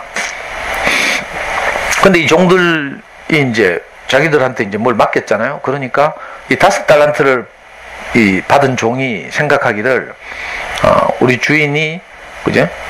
내게 이런 맡긴 것은 이것을 귀하게 잘 사용하라고 맡긴 것일 것이다 이렇게 생각하고 이 5달란트를 가지고 열심히 이렇게 뭘 미천으로 해서 뭘 해가지고 추가로 5달란트를 벌었대. 2달란트를 받은 종도 같은 생각으로 2달란트를 열심히 굴려가지고 어떻게든지 또 2달란트를 벌었대. 근데 문제는 1달란트 받은 종. 얘는 1달란트를 땅바닥에 묻어놨다가 주인이 오자 당신이 맡긴 1달란트가 여기 있습니다 하고 1달란트를 줬다는 거야. 그래가지고 주인이 열받아가지고 있잖아요. 5달란트 받아가지고 5달란트를 남긴 종에게는 니 지금 진짜 성실하다 하면서 그 10달란트를 다 그 종에게 준 거라. 2달란트를 받아서 2달란트를 남긴 종에게도 자기가 번 것까지 4달란트를 다시 종에게 줬대. 1달란트를 줬는데 이걸 땅바닥에 묻어놨다가 끄집어내가지고 가져온 종에게 물어봤어. 니 왜 이랬노? 하니까 이 종이 하는 말이, 종이 주인에게 하는 말이, 제가 알기로 주인님은 심지 않은 데서 거두고 해치지 않은 데서 모으는 사람인 줄 제가 알았습니다. 그러니까 내가 뭐 1달란트 그냥 불리지 않아도 당신이 알아서 뭐 능력이 있으니까 잘 하지 않겠습니까? 이렇게 대답했대. 그랬더니 이 주인이 노해가지고 그 줬던 1달란트마저도 뺏어가지고 아까 10달란트 받았던 그 사람에게 줘버렸대. 이런 비유가 성경에 있어요. 이걸 보고 어떤 사람들은 예수는 시장경제론자다 뭐 이렇게 해석더라. 그렇게 해석한 사람도 있다니까. 기독교 안에 자본주의를 옹호하는 사람이다 뭐 이렇게 해석하기도 하고 그게 아니고요. 이게 좀 기분 나쁘긴 하면 종과 주인의 관계 이건요 하나님과 사람과의 관계 이걸 비유적으로 말한 거예요. 고대 사회는 왜 이렇게 노예제 사회고 뭐 종도 있고 이랬잖아요. 요즘 현대 사회는 안 맞지만 비유하는 거지. 그죠? 자, 하나님은 사람에게 어떤 임무를 주고 있어요. 종이 주인에게 달란트를 맡기는 것처럼. 저는 말씀드렸어요. 소 잃은 여물을 먹는 것이 아니라 밭에 나가 쟁기질을 하는 것이다. 그 쟁기질을 위해서 여물을 주는 거죠. 사람도 먹고 사는 일이 사람의 임무가 아니고 원래 해야 될 임무가 있어. 그게 뭐라고요? 어떤 마음을 나타내고 사는 거죠. 우리를 그죠? 이 쉬운 말로 하면 주변 사람들을 행복하게 하는 어떤 생명을, 마음을 표현하고 사는 것. 이게 사람의 일이에요. 사실은 이걸 위해서 우리가 새끼 밥을 먹는 거지. 새끼 밥을 먹는 것이 다라면 너무 허무하잖아요. 새끼 밥 먹는다고 행복해요? 아니라니까. 저도 맛집 좋아하는데 태초의 한계 효용 체감의 법칙이라고. 아무리 맛있는 음식도요 일정한 수준을 넘어가면 기분 나쁘다니까 불쾌하고 막 효용이 체감하거든. 그래서 새끼 밥 먹고 사는 게 다가 아니고 진짜 내게 있는 좋은 마음을 내가 나타내고 표현하고 사는 거죠. 이게 신실한 종이에요. 비유로 말하면. 그래서 5달란트를 받은 사람은 5달란트를 남기는 거라. 그럼 결국 그게 누구께 돼? 그 종에게 된다니까. 자, 우리에게 온 어떤 마음을 아끼지 않고 표현하고 살잖아요. 이게 우리 임무라고 했어요. 우리 아이들한테 가서 너는 소중하다, 엄마는 너를 사랑한다, 이런 말 하는 것은 우리 임무예요. 임무. 우리는 그걸 위해서 산다니까. 근데 이걸 아끼고 땅에 묻어두면 어떻게 돼요? 내가 받은 것도 뺏긴다니까. 근데 그걸 우리가 최선을 다해서 표현하고 살죠. 어떻게 돼요? 그게 다 누구 것이 돼요? 내게 복이 돌아와. 여러분들 해보라니까. 많은 엄마들이 내 강의를 들으면 자기 손해보는 것 같대. 왜 내만 그렇게 해야 돼요? 하면서. 왜 남편은 안 극하고 내만 맨날 남편한테 마음을 이야기해야 돼요? 이렇게 막 손해보는 것 같은 느낌이 든대. 근데 해보면 그렇지 않죠? 내가 살아보면요, 내가 어떤 마음을 표현하잖아? 그러면 그 혜택을 누가 가장 먼저 받아요? 내가 가장 먼저 받아.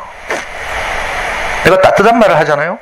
그러면 전에는 제가 까칠하게 말했잖아? 그러면 내가 우리 와이프하고 사는 것이 가시방석이야. 항상 눈치 봐야 되고요. 말은 내가 거칠게 해놓고 마누라 기분 나쁘잖아?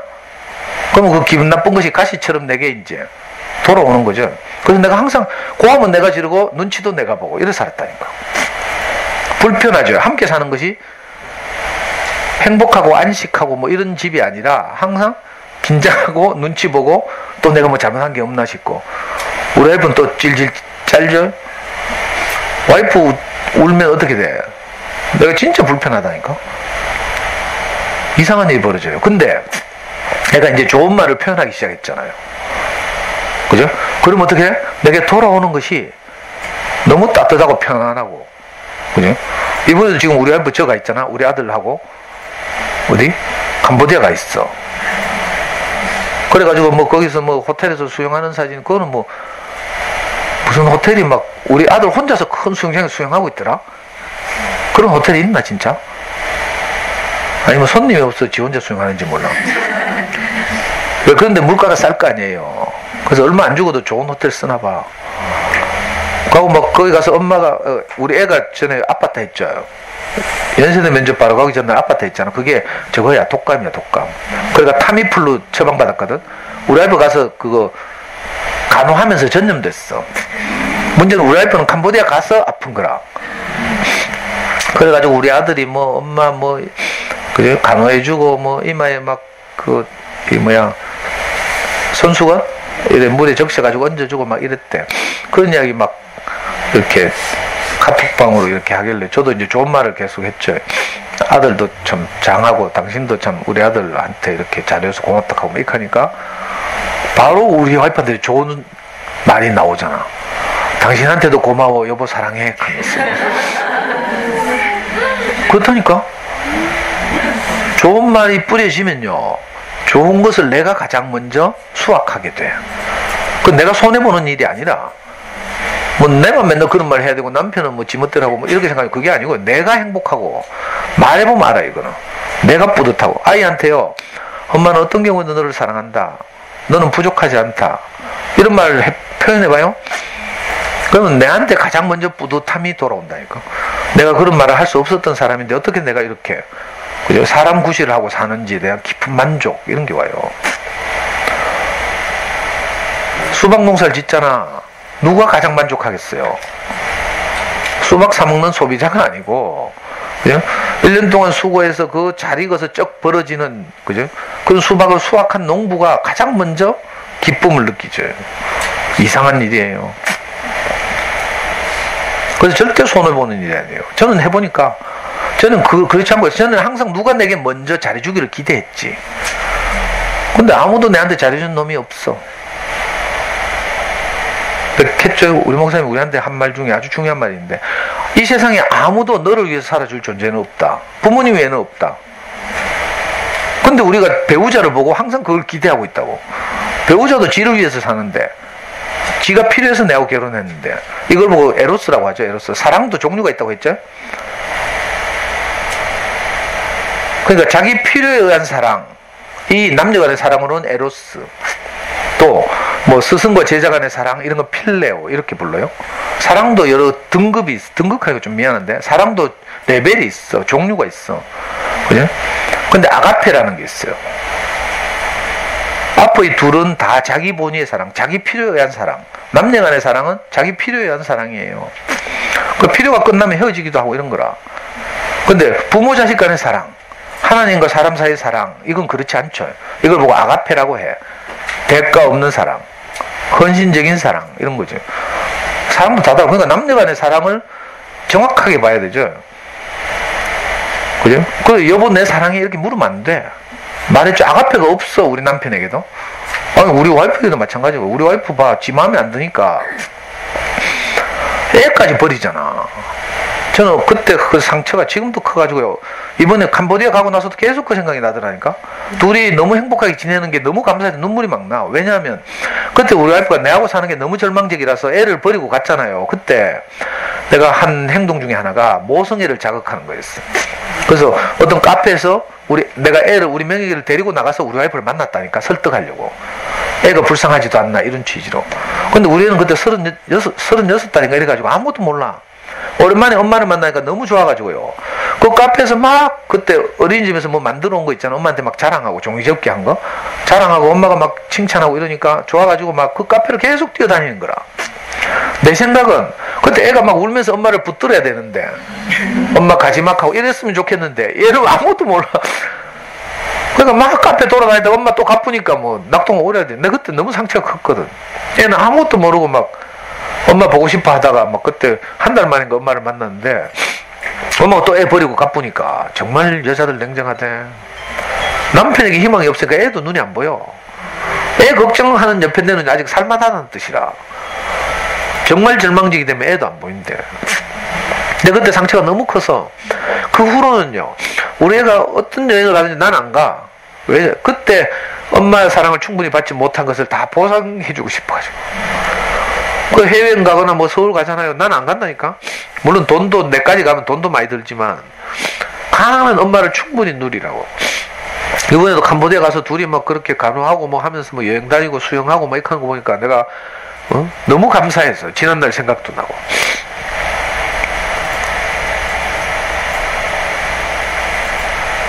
내가 이 아가페는 없다 이런 얘기를 하려고 하다가 이런 거죠. 그러니까 우리 와이프 진짜 선한 사람이라니까. 나쁜 년이라서 그런 게 아니고요. 우리 와이프 요 대구고등학교 다닐 때 애들이 엄막했다니까. 애들이 선생님을 너무 좋아해서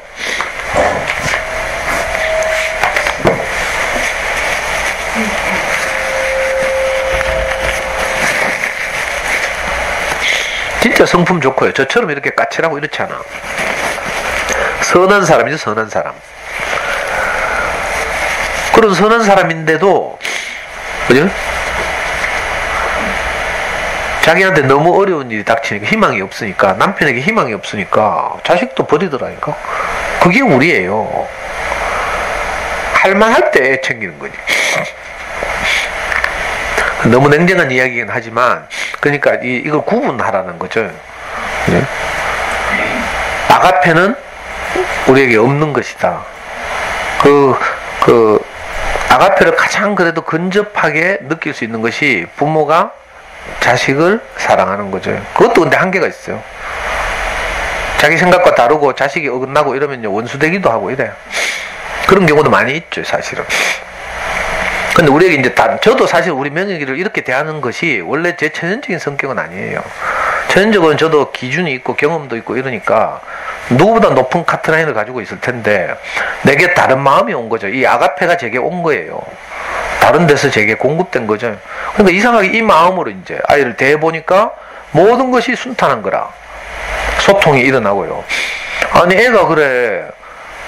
자기는 엄마 아빠에게서 태어나는 것이 너무 행복하다 이렇게 말하는 걸 들으면 얼마나 부모가 기분이 좋겠어요. 여러분들 이런 말 했어요, 부모님한테? 못한다니까. 이게 쉬운 일이 아니에요. 감사하고 애틋하고 이런 건 있죠, 다 자기 부모님에 대해서.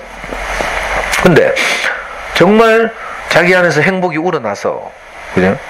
부모님 나를 낳아주셔서 감사합니다, 이 고백을 하는 건 이거 쉬운 일이 아니에요. 정말 자기 자존감이 높아지고 회복되고, 그죠? 이래야 이 고백이 나온다니까. 근데 저나 우리 형도 엄마한테 그렇게 고백을 했지만 우리 아들도, 그죠? 엄마 아빠한테 그렇게 말하잖아요. 엄마 아빠에게서 태어난 것이 너무 행복해 이렇게 말한다니까. 우리가 언제부터 이렇게 행복하게 살게 됐지? 늘 이런 말 하고요. 그러니까 이걸 전부 내가 수확하는 거죠. 내가 뿌리고 내가 수확하는 거라. 내가 뿌리지 않으면 수확할 수도 없어요. 근데 이 한 달란트 받은 종 어떻게 생각해요? 우리 주인은 심지 않은 데서 거두는 줄 안다 이렇게 생각하는 거예요. 이건 자기 주인을 알아도 전혀 잘못 아는 거죠. 예? 뭐 신이라고 해서, 하나님이라고 해서 심지 않은 데서 거두고 뭐 기적을 이렇게 이런 게 아니에요. 없는 데서 뭐 이렇게 하고 그런 게 아니라니까. 그러니까 인생을 사는 것도 마찬가지죠. 불교적으로 말하면 내가 덕을 쌓아서 그 결과가 나중에 일어나는 거지. 성경에 이런 말 있어요. 제가 자주 쓰는 말이지만, 너희 먹을 것을 강물에 뿌리라 이런 말이 있어요. 너희 식물을 강물에 뿌리라. 사흘 만에 돌아올 것이다. 이런 말이 있다니까. 이게 무슨 말인지 알아요? 예? 이게 뭐야, 좋은 씨가 있어. 근데 농부가 좋은 씨가 있지만 농사질 땅이 없어. 너무 안타깝죠. 어떻게 해요? 강물에, 흐르는 강물이라도 뿌리라는 거라. 그럼 그 씨가 강물 타고 둥둥둥 떠내려가다가 어디 강변 둑 같은데 씨가 딱, 그죠? 닿아가지고 거기서 발화해가지고 나중에 보면 거기서 무성하게 뭐가 나 있다는 거예요. 이게 사흘 만에 돌아온대. 우리는 막 당장 돌아와야 되죠. 내가 지금 이걸 투자하면 당장 이익이 나야 되고 막 이렇잖아. 그게 아니고 사흘 후에 돌아온대. 우리가 어떤 마음으로 살면요, 이게 시간이 걸리지만 때가 되면 우리가 다 수확하게 돼. 금방 성과를 낼 거라고 생각하면 이건 도둑놈 심보야. 심지 않은 데서 거두고 해치지 않은 데서 모으는 것을 기대하는 거죠. 그게 아니라 오늘 하루가 쌓여서, 예? 내일을 말하는 거라. 맞죠? 공부는 그런 거예요. 우리가 아이들한테 제가 왜 자기주도 학습 이걸 강조하고 또 매일 수학 공부를 매일 해야 된다고 말하는가 하면, 그죠? 이게 쌓여서 실력이 된다니까. 어떤 사람도 우리 애를 쳐보고 천재라고 말해. 영남고등학교 다닐 때 실제로 천재라는 소리 들었어요. 왜냐하면 내신은 엉망이고 막 맨날 노는 것 같은데 모의고사를 치면 성적이 잘 나오거든. 그래서 천재라고 불렀거든. 사실은 천재가 아니고요, 어릴 때부터 캣절 초등학교 5학년 때부터 한 문제도 빠지지 않고 모든 문제를 다 풀이 과정을 노트에 적었어. 지금도 제 많이 나오면 그 한 노트가 남아있는 게 있어요. 이게 쌓여서 수학적 사고가 굉장히 잘한 거라. 하루 이틀이 된 게 아니죠. 그러니까. 그래서 제가 아이들 키우는 일에 대해 공부의 학습에서도 그렇다고 말하는 거예요. 매일 꾸준히. 근데 엄마는 이걸 잘 모르고 여 보냈다가 여 문 닫거나 뭐 수 틀리면 또 딴 데 보냈다가 원비 지불하고 나는 신경 좀 덜 쓰고 이러면 편하잖아. 그걸 하면서도 또 뭘 기대하고 있다니까. 그러면 안 돼. 영어 공부도 마찬가지예요. 그래서 제가 열심히 들으라고 했죠. 애들 DVD 많이 보여주고 들어서 귀를 뚫으라고 했어요. 그게 쌓이면 나중에 영어 공부하는 게 굉장히 쉽고 이렇다고. 이 인생도 그렇고 학습도 그렇고요. 그래서 제가 매일 오라 하잖아. 수학 공부하러. 많은 엄마들이 다른 학원 보내야 되잖아. 영학원도 보내야 되고 뭐 이러니까 뭐 이상한 데 자꾸 보내면서 그래? 내한테는 매일 안 보내려고 자꾸 머리를 굴려. 그래서 내가 다른 데 보내면서는 저한테 보내지 말라고 하잖아요. 사실은 이거 매일 조금씩 하는 게 무서운 건데 이걸 엄마들 우습게 여겨. 그리고 내보고 자꾸 애 더 시켜달래. 저거의 상태는 생각도 안 하고. 저는 최선을 다해서 아이들 지금 50분 동안 붙잡아 두거든. 그것도 애들은 정말 힘든 거예요. 매일 그렇게 자기 힘으로 문제를 해결하고 이게 쉬운 게 아니에요.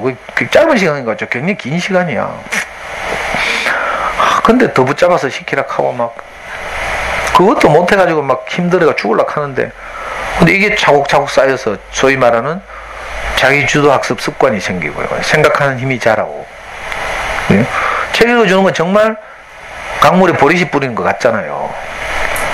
우리 목사님은 그 문경교회라고 있는데 문경에 18년을 다녔어요. 버스 타고 터덜터덜. 자가용 없던 시절부터. 우리 목사님 40살 요럴 때부터. 왜냐하면 문경에서 대구에 유학 가서 우리 목사님을 좋아하게 된 학생이 하나 있는데 영남대학교 나온 이 학생의 본가가 문경인 거라. 이 학생의 어머니 아버지가 문경에서 농사를 짓고 있어. 그래서 이 학생 때문에 어머니 아버지를 소개받아가지고 문경에 이 노인들을 만나러 일주일에 한 번씩 18년을 다녔어요. 목사님 건강을 잃을 때까지. 가보면 일주일에 한 번씩 가잖아요. 농사 짓고 와가지고 그 시골 노인들이 시골 교회를 다니다 우리 목사님 만난 노인들이 구벅구벅 다 존다니까. 농사 짓고 와서 힘들잖아요. 그냥 고된 노동에 시달리는데 여러분들 젊은데도 제가 말하면 졸리잖아. 왜? 자기 개념이 없는 말을 하면 졸려요. 근데 농사 짓고 와서 안 그래도 육체적으로 힘든데 자기 개념이 없는 말을 듣고 있잖아. 할머니들 할아버지들 다 조는 거라. 뭐 10명도 안 되는 분들이. 근데 그걸 많이 보고도 목사님 무려 18년을 갔다니까. 그래서 누군가 물었잖아. 지금은 문경교회가 그래서 우리 교회 성지처럼 돼 있어요. 외국에서 이제 우리 교회를 구경하고 싶어하는 분들 들어오시면 항상 문경교회를 데리고 가거든. 그래서 누군가가 목사님한테 물었어요. 어떻게 무슨 마음으로 이 18년을 문경교회를 다녔냐고 이렇게 물어보니까 오늘 그때 하신 말씀이 바로 이 말이라. 성경에 보면 강물에 보리씨를 뿌리라는 말이 있습니다. 그래서 사흘 후에 돌아온다는 거야. 농사를 짓는 일이 이렇죠. 지금 씨를 뿌리면 내일 열매가 맺히는 게 아니거든. 긴 인내와 노동과 이런 걸 거쳐서 가을이 되어야 비로소 수확을 하게 되는 거죠. 목사님은 그 가난한 농부처럼 좋은 씨는 있는데 땅이 없는 그 가난한 농부처럼 하나님이 바로 그런 분이죠. 하나님은 좋은 마음은 있는데 자기 육체가 없으니까 이 마음을 표현할 방법이 없어요. 그래서 사람이 필요한 거라. 사람은 마음은 없지만 육체는 있잖아. 우리는 입이 있죠. 입. 그러니까 어떤 마음을 우리가 받으면 아가페 하는 마음을 받으면 우리가 우리를 통해서 그걸 다시 나타내고 표현하고 이게 되는 거거든요. 이게 사람의 원래 살아갈 임무예요. 그래 알았다. 어떤 책을 봐도 이런 거 없어. 사람은 왜 사는지에 대한 대답이 없다니까. 톨스토이가 그래도 그 단편소설 제목 중에 사람은 무엇으로 사는가 하는 단편 있죠. 그게 성경에 나오는 마태복음의 뭐 구두장이 이런 이야기를 그죠? 그 모티브로 해서 휴머니즘, 사랑으로 산다 뭐 이런 취지로 톨스토이 작품을 보면 전부 그거예요. 휴머니즘. 근데 대부분의 책은 어떤 철학책이나 읽어봐도 사람이 왜 사는지에 대한 대답은 없다니까. 한번 찾아봐요. 서점이나 알라딘에 검색해봐. 저는 못 봤어. 근데 유일하게 성경이 여기에 대해서 대답하고 있어요. 아무도 몰라서 그렇지. 하나님이 자기 형상을 따라 자기 모양대로 사람을 만들고 그 사람으로 하여금 만유를 다스리게 하자. 이게 성경에 나오는, 성경 제일 앞부분에 나오는 이야기거든요. 저는 이걸 어릴 때 성경 읽으면서 무슨 말인지 몰랐어. 하나님의 형상과 모양대로 사람을 지었대. 그러니까 우리가 또 얼핏 생각하기에는 하나님이 사람하고 비슷하게 생겼는갑다 이렇게 생각하죠. 왜? 사람이 하나님 모양과 형상대로 지었다니까. 그게 아니고 이미지. 그 영어 성경은 이미지, 또 라이크리니스, 형상과 모양이란 말이 그런 단어예요. 그러니까 우리가 어떤 마음을 표현하기에 가장 적절하게 지어졌다 이 말이죠. 그래서 우리가 그죠? 어떤 말을 듣고 나면 내게 어떤 마음이 창조돼요. 그 창조된 마음을 다시 내 소중한 가족들에게 표현하고 사는 거라. 그러면 그 성과를 다 내가 거두게 돼 있어. 농부인 거죠, 농부. 하나님을 대신하는 농부. 저는 해보니까 이거 너무 재밌어. 저는 지금 대가 없는 강의를 한 지 15년이 됐거든. 15년 동안 이거 한다고 생각해봐요. 어떤 사람들은 저게 전도해가지고 저거에 꼬셔가려고 저거 무료 강의 이렇게 생각하는 사람도 있다니까. 그럼 내가 속으로 이렇게 생각해요. 네가 한번 15년 동안 그 짓 한번 해봐라. 할 수 있는가 하면서. 만약 그런 목표를 가지고 한다면 이거 15년 하겠어요? 맨날 왔다가 다음 학기 되면 여기 태반이 없는데? 여러분들 늘 바뀌거든. 저기 하루 이틀 한 게 아니라 버림받은 게 하루 이틀이 아니라 온 마음을 열고 막 좋아하던 엄마들도 어느 날 사라지고 안 보여. 저는 늘 그냥 버림받는데 너무 익숙해져 있어. 근데 저는요 왜 하는 줄 알아요? 제가 제일 행복하거든. 이런 말을요, 이런 마음을 표현하고 사는 제가 가장 행복해요. 제 인생에 가치 있고 존귀하고. 누가 몰라줘도 상관없어. 유명해지지 않아도 상관없고요. 그건 전혀 차원이 다른 문제거든. 여러분들도 한번 해보라니까. 작은 마음이지만 뭐 불특정 다수를 향해서는 못할지라도 소중한 우리 아이한테 하는 건 얼마나 가치 있는 일이에요. 뭐 독박 육아 이렇게 쌓지 말고. 그래서 독박 썼다고? 고스톱치나 지금? 그게 아니고 내가 엄마라고 불릴 대상이 있다는 건 너무 감사한 일이잖아요. 이 아이가 없었으면 내가 엄마라는 말도 못 듣고 평생 살다 죽어. 나를 필요로 하고 사용해줄 누군가가 있다는 건 정말 감사한 일이에요. 아무 필요도 없어 봐. 저는요 한때 아무 필요도 없었어요. 하루 종일 내 집에 갇혀 있었다니까. 우리 목사님이 니는 아무것도 하지 마라 했거든. 니는 하면 사고 치니까, 내게 돈이 생기면 노름하니까 아무것도 하지 마라 했어요. 그래서 내가 이 강의를 시작하기 직전까지 무려 10년을 집에 갇혀서 애 키우고 알림장 체크하고 잠수내 게시판에 글 쓰고 이렇게 하고 10년을 살았다니까. 아침에 출근하는 남자들이 너무 부러웠어요. 할 일이 있다는 건 정말, 내가 쓰일 곳이 있다는 건 정말 감사하고 소중한 일이라니까. 내가 했죠. 우리 와이프도 막 우리 애가 막 저 닮아서 야행성이라서 막 새벽 1시에 라면 끓이돌락 하고 이런 거 처음에 막 짜증을 내더라고. 그래서 제가 한마디 딱 했잖아요. 우리가 쓰일 곳이 있다는 게 얼마나 감사하노 하면서. 이 아들이 커서 나중에 마누라 생겨봐라. 우리 찾지도 않는다 하면서. 지금 내가 어디 귀중한 곳에 사용되고 있잖아요. 이거 감사할 일이죠. 쓰임새가 없으면요 인생의 존재 가치도 없어요. 여러분들은 지금 귀하게 쓰이고 있는 거예요. 뭐 직장에 쓰일 분도 있고 하지만 집에서 아이 키운다고 이게 가치 없는 일이 아니라니까. 가장 소중한 일 중에 하나예요. 저는 어릴 때 엄마 없이 자란 경험이 많기 때문에 가능하면 엄마들 직장 때려쳤으면 좋겠어. 근데 그 집 형편 때문에 내가 함부로 말하지 못하고. 아이들에게 엄마는 그만큼 소중한 거죠. 그러니까 여러분들은 아주 소중한 지금 임무를 가지고 있어요. 직분을 가지고 있어요. 이걸 허투루 여기지 말고 수박농사 짓는 농부처럼, 그지? 오래 참고 기다리고 때로는 무심한 척하고 모른 척하고, 그리고 아이들이 막 지가 뭐 원래 잘나서 알았다 하거든. 그거 뭐 네가 잘난 게 아니고 엄마가 가르쳐 줬잖아 하고, 뭐 그림책에서 네가 본 거지 어디 네가 원래 알았노 하고 막 이렇게 하지 말고 그러려니 하고 있잖아요. 우리 아들 자랑스럽다 하고 대견하다 하고 기특하다 하고 이렇게. 그래? 그러면 이상하게 아이들이 점점점 좋아진다니까.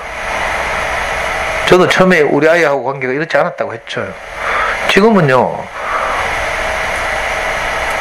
우리 아이 생각만 해도 행복하잖아. 눈물이 날 것 같고 많은 어려움을 이겨냈잖아요. 여러분들 아이들 한 키워보라니까 예기치 않은 많은 어려움들이 아이들에게도 찾아와요. 그때 그 아이들로 하여금 어려움을 이기게 하는 가장 큰 힘, 이게 뭔가 하면 엄마 아빠로부터 받은 그 사랑이죠. 아가페아. 가장 큰 힘이 된다니까. 우리 애는 정말 자기가 힘들 때마다 항상 저한테 그렇게 말했어. 아빠 그 말 좀 해봐. 그 말이 뭐라고요? 아빠는 어떤 경우에도 너를 사랑한다, 이 말이었어요. 우리 아이 군대에서 절망적일 때 정말 자기가 죽을까 말까 생각할 때도 아빠 그 말 좀 해봐 이렇게 했다니까. 제가 그런데 미리 평소에 아이한테 이걸 뿌려놓지 않았더라면, 아빠는 어떤 경우에도 너를 사랑한다, 이 말을 내가 하지 않았더라면 어떤 일이 벌어질지 몰라. 끔찍할 일이 벌어졌을 수도 있어요. 그런데 내가 그 말을 아끼지 않고 그죠? 씨를 뿌리듯이, 씨를 심듯이 그렇게 늘 아이한테 표현한 덕분에 아이가 자기가 위기 때마다 아빠를 찾잖아요. 요즘은 그때 군대 때처럼 절망적인 일은 잘 없지만 그래도 입시를 앞두고 이렇잖아요. 또 좀 있어 봐. 발표 전날 되면 또 아빠한테 전화 올 거라. 그래서 내가 지금 미리 마음으로 준비하고 있어요. 발표 전날 대구 내려온다 하면서 엄마 아빠와 같이 있자 하면서 이렇게 하려고. 혹시 떨어질지도 모르니까. 커도 이렇다니까. 지금 28 청년이고요. 공부 얼마나 잘했어요. 서울대 로스쿨 지금 가는, 그렇다고 해도 인생이라니까. 인생 별거 없어요. 뭐 굉장한 줄 알죠? 공부 잘하면 굉장할 줄 알죠? 마찬가지로 연약하고, 누군가의 은혜가 필요하고, 누군가의 생명의 공급이 필요한 한 인간일 뿐이에요. 우리는 존재적으로 연약하죠. 그래서 이 성경을 쓴 사람들의 세계관에서는 항상 사람을, 인생을 천사와 비교해요. 천사는 하나님과 방불한 존재, 영적인 존재, 육체도 없고 유한하지도 않고 공간 이동이 자유롭고 이런 존재를 상정하고 이걸 천사라고 했어요. 이건 이제 중세 화가들이 왜곡해가지고 천사하면 뭐 하얀 옷을 입고 날개 달고 막 이렇게 생각하죠. 그렇지 않고 천사와 사탄은 같은 종류의 같은 종류. 그러니까 하나님 말을 잘 들으면 천사고 잘 안 듣는 그룹이 사탄이에요. 그러니까 사람은 존재적으로 천사에 대해서 열등하죠. 그래서 천사와 항상 비교한다니까. 그래서 그렇게 자유롭게 살고 싶어서 뭘 해요? 지식을 습득하는 거예요. 선악과를 먹는 거예요. 우리는 옳고 그름을 내가 많이 알면 내 인생을 자유롭게 살 줄 알지. 근데 그렇지 않거든요. 옳고 그름을 많이 알면 알수록 오히려 남이 판단이 되고, 그죠? 이상하다니까. 그래서 혹시 좀 뭐 책 살 여유가 되시면 이런 책 같은 건 좀 사놓고 읽어보라니까. 마음도 따뜻해지고요. 아이들한테 할 말도 많고 우리가 배울 점도 많고요. 수박을 먹고 싶으면 긴 세월을 이제 수고해야 되고 노동해야 되고요. 이 말 꼭 기억해야 돼요. 심지 않은 데서 거두고 해치지 않은 데서 모으는 일은 천지 없다. 이건 뭐 불교든지 기독교든지 그죠? 모든 것을 관통하는 진리죠. 성실하게 살아야 하고요. 애들한테 공부를 왜 하냐고 묻거든 그렇게 말해야 된다고 했죠. 공부를 잘해서 네가 좋은 대학까지 이렇게 말하면 안 되고, 그럼 나 좋은 대학 안 갈래? 하면 끝이라니까. 좋은 데서 취직해야지 하면 난 장사할 건데 이렇게 하면 안 된다니까. 그러니까 그렇게 말하면 안 되고요. 왜 공부를 하는가 하면 네가 학생이기 때문에 학생의 본분은 공부를 하는 것이다. 엄마는 주부기 때문에 살림을 열심히 하는 것처럼 네도 학생으로서 네 최선을 다해야 나중에 네가 어른이 되어서도 자기 일에 최선을 다하는 사람이 된다. 그죠? 자기 임무를 성실하게 수행하는 훈련을 하는 게 공부예요, 사실은. 매일매일. 그죠? 이게 쌓여서 우리가 인생을 성실하게 사는 습관이 되는 거죠. 저는 학교를 못 다녀봐서 정말 불성실했거든요. 지금도 불성실하고 게으르고 막 이런데 학교에서 배우는 게 이런 거거든요. 정말 아주 인생에서 좋은 걸 배우는 거죠. 자, 농사를 지으면 가장 기뻐할 사람은 농사를 지으면서 수고한 농부다. 마찬가지로 우리가 아이들에게 이런 따뜻한 마음을 계속 표현하고 공급하고 하면 내가 가장 먼저 행복해진다. 이걸 꼭 잊지 않았으면 좋겠고, 이게 절대 손해보는 장사가 아니다. 더 나아가서 아이에게만 아니라 남편에게도 한번 해보라니까. 이상한 일이 벌어져요. 저는 제 강의 듣던 어떤 아줌마가 시어머니한테도 했잖아. 진짜 어버이날 평소에는 용돈만 드리다가 의무적으로 어느 날 편지를 써서 같이 드렸대. 그때 다음날 아침에 이 시어머니한테 전화가 왔어요. 시어머니가 전화가 와서 말을 못해요. 어머님께서 그 아들을 잘 낳아주셔서 훌륭하게 키워주셔서 제게 보내주셔가지고 우리가 이렇게 행복하게 살고 있습니다. 어머니 정말 감사합니다. 이렇게 편지를 보냈거든, 이 아줌마가. 근데 시어머니가 막 마음이 너무 막 따뜻해져가지고, 모든 시어머니가 이 말 듣고 싶잖아요. 며느리부터. 아들 잘 키워서 당신 아들 덕분에 지금 우리가 이렇게 행복하게 살고 있습니다. 이 말 듣고 싶다니까. 근데 아무도 이 말 못하지. 뭐 이렇게 키워가지고 내한테 보내. 이게 우리에게 눈이 없어서 그래요.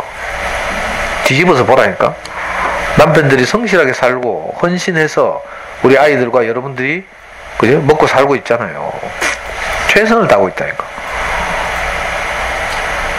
자, 이게 내 눈에 보이면 시어머니한테 이 말 할 수 있어.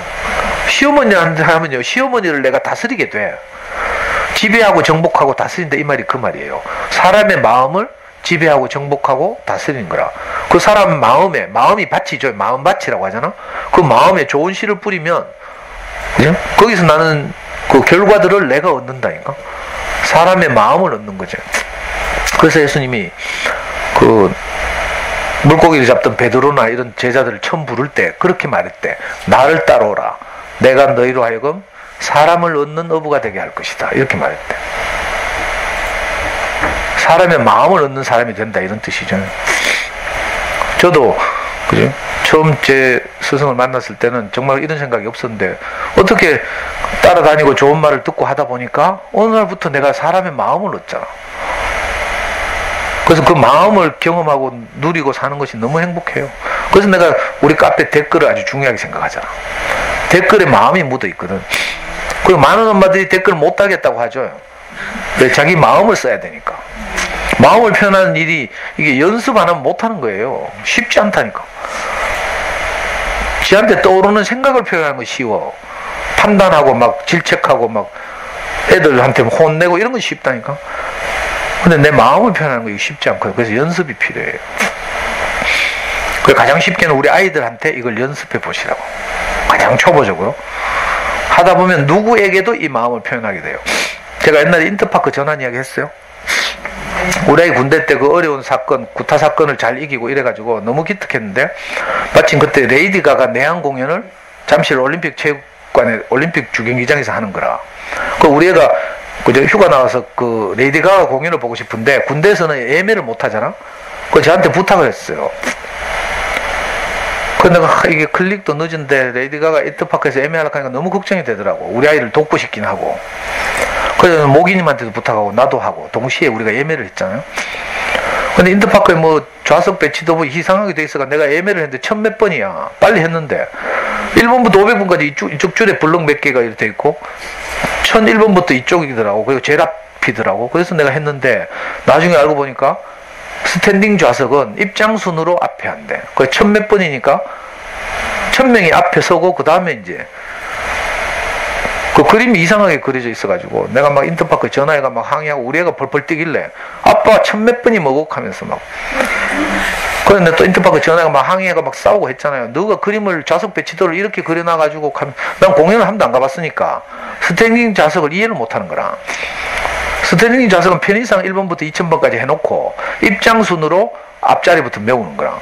근데 그림은 이제 1번부터 500번까지 이쪽 줄, 그죠? 1번부터 1000번까지 1001번부터 이쪽 줄. 그 1001번이 제일 앞줄이더라고. 그 1060몇 번인가 애매했어. 근데 아이락 하는 거라 우리 애가. 그래가지고 인터파크 전화가 얼마나 싸웠는지 몰라요. 뭐 자기는 잘못 없대. 내가 안 돼가지고 인터파크 고객팀장 바꾸라 해가지고 갑자기 내가 모드를 바꿔서 막 울면서 내가 사실은 제가 우리 아들이 지금 군대 가 있는데 군대에서 진짜 혹독한 어려움을 당하고 이제 조금 그죠? 그 안정기에 접어들었는데 내가 우리 아들한테 힘이 되고 싶어서 사실 부탁을 받고 예매를 했는데 내가 이거 뭐 라이브 공연에 대해서 문외한이라서 이 그림을 잘못 이해해서 제가 이렇게 했습니다 하면서 내가 막 울면서 했다니까. 그러면 제발 좀 도와주십시오 하면서 뭐 고함 지를 때는 끄떡도 안 하던 인터파크 고객 그 상담실이 내가 울면서 내 마음을 이야기하니까 있잖아요. 그 고객팀장이 바로 아버님 오늘 저녁 내가 잊지 않고 그죠? 취소분이 생기면 가장 먼저 아버님한테 연락드리겠습니다 하면서 그 실제로 공연 일주일 전에 엄청난 뭐 앞자리 뭐 60몇 번인가 우리한테 왔잖아요. 이상한 애가 마음을 표현하면요 남도 이렇게 움직일 수 있다니까. 한번 해봐요 여러분도. 저는 이거 많이 해봤거든. 이상하다니까. 이거 진심을 표현하는 거라. 진심을 표현하면 사람이 움직여요. 그죠? 게임하다가도 이런 일이 있어. 어제도 내가 오늘 새벽에도 게임하다가 우리 편이 이렇게 지나갔는데 우리 편 다 지나간 줄 알았어. 근데 오토바이가 한 대 붕 오더라고. 난 적인 줄 알고 바로 쏴서 죽었어.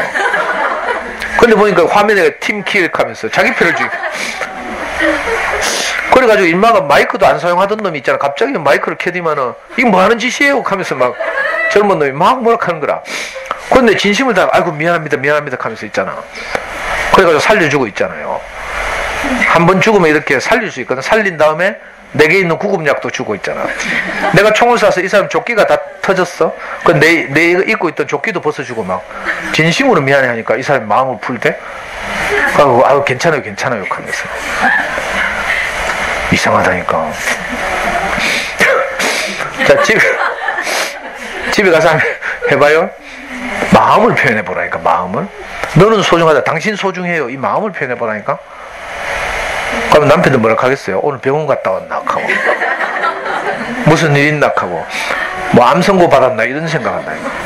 그러니까 우리가 죽지 않으면 표현하기 어렵다니까. 뭐가 죽지 않으면? 내 생각이 죽지 않으면, 내 옳고 그름이 처리되지 않으면 마음을 표현하기 어려워요. 그래서 연습하는 거죠. 연습. 자, 수박을 먹고 싶으면 어떻게 하라고요? 한번 읽어봐요. 네, 마치겠습니다.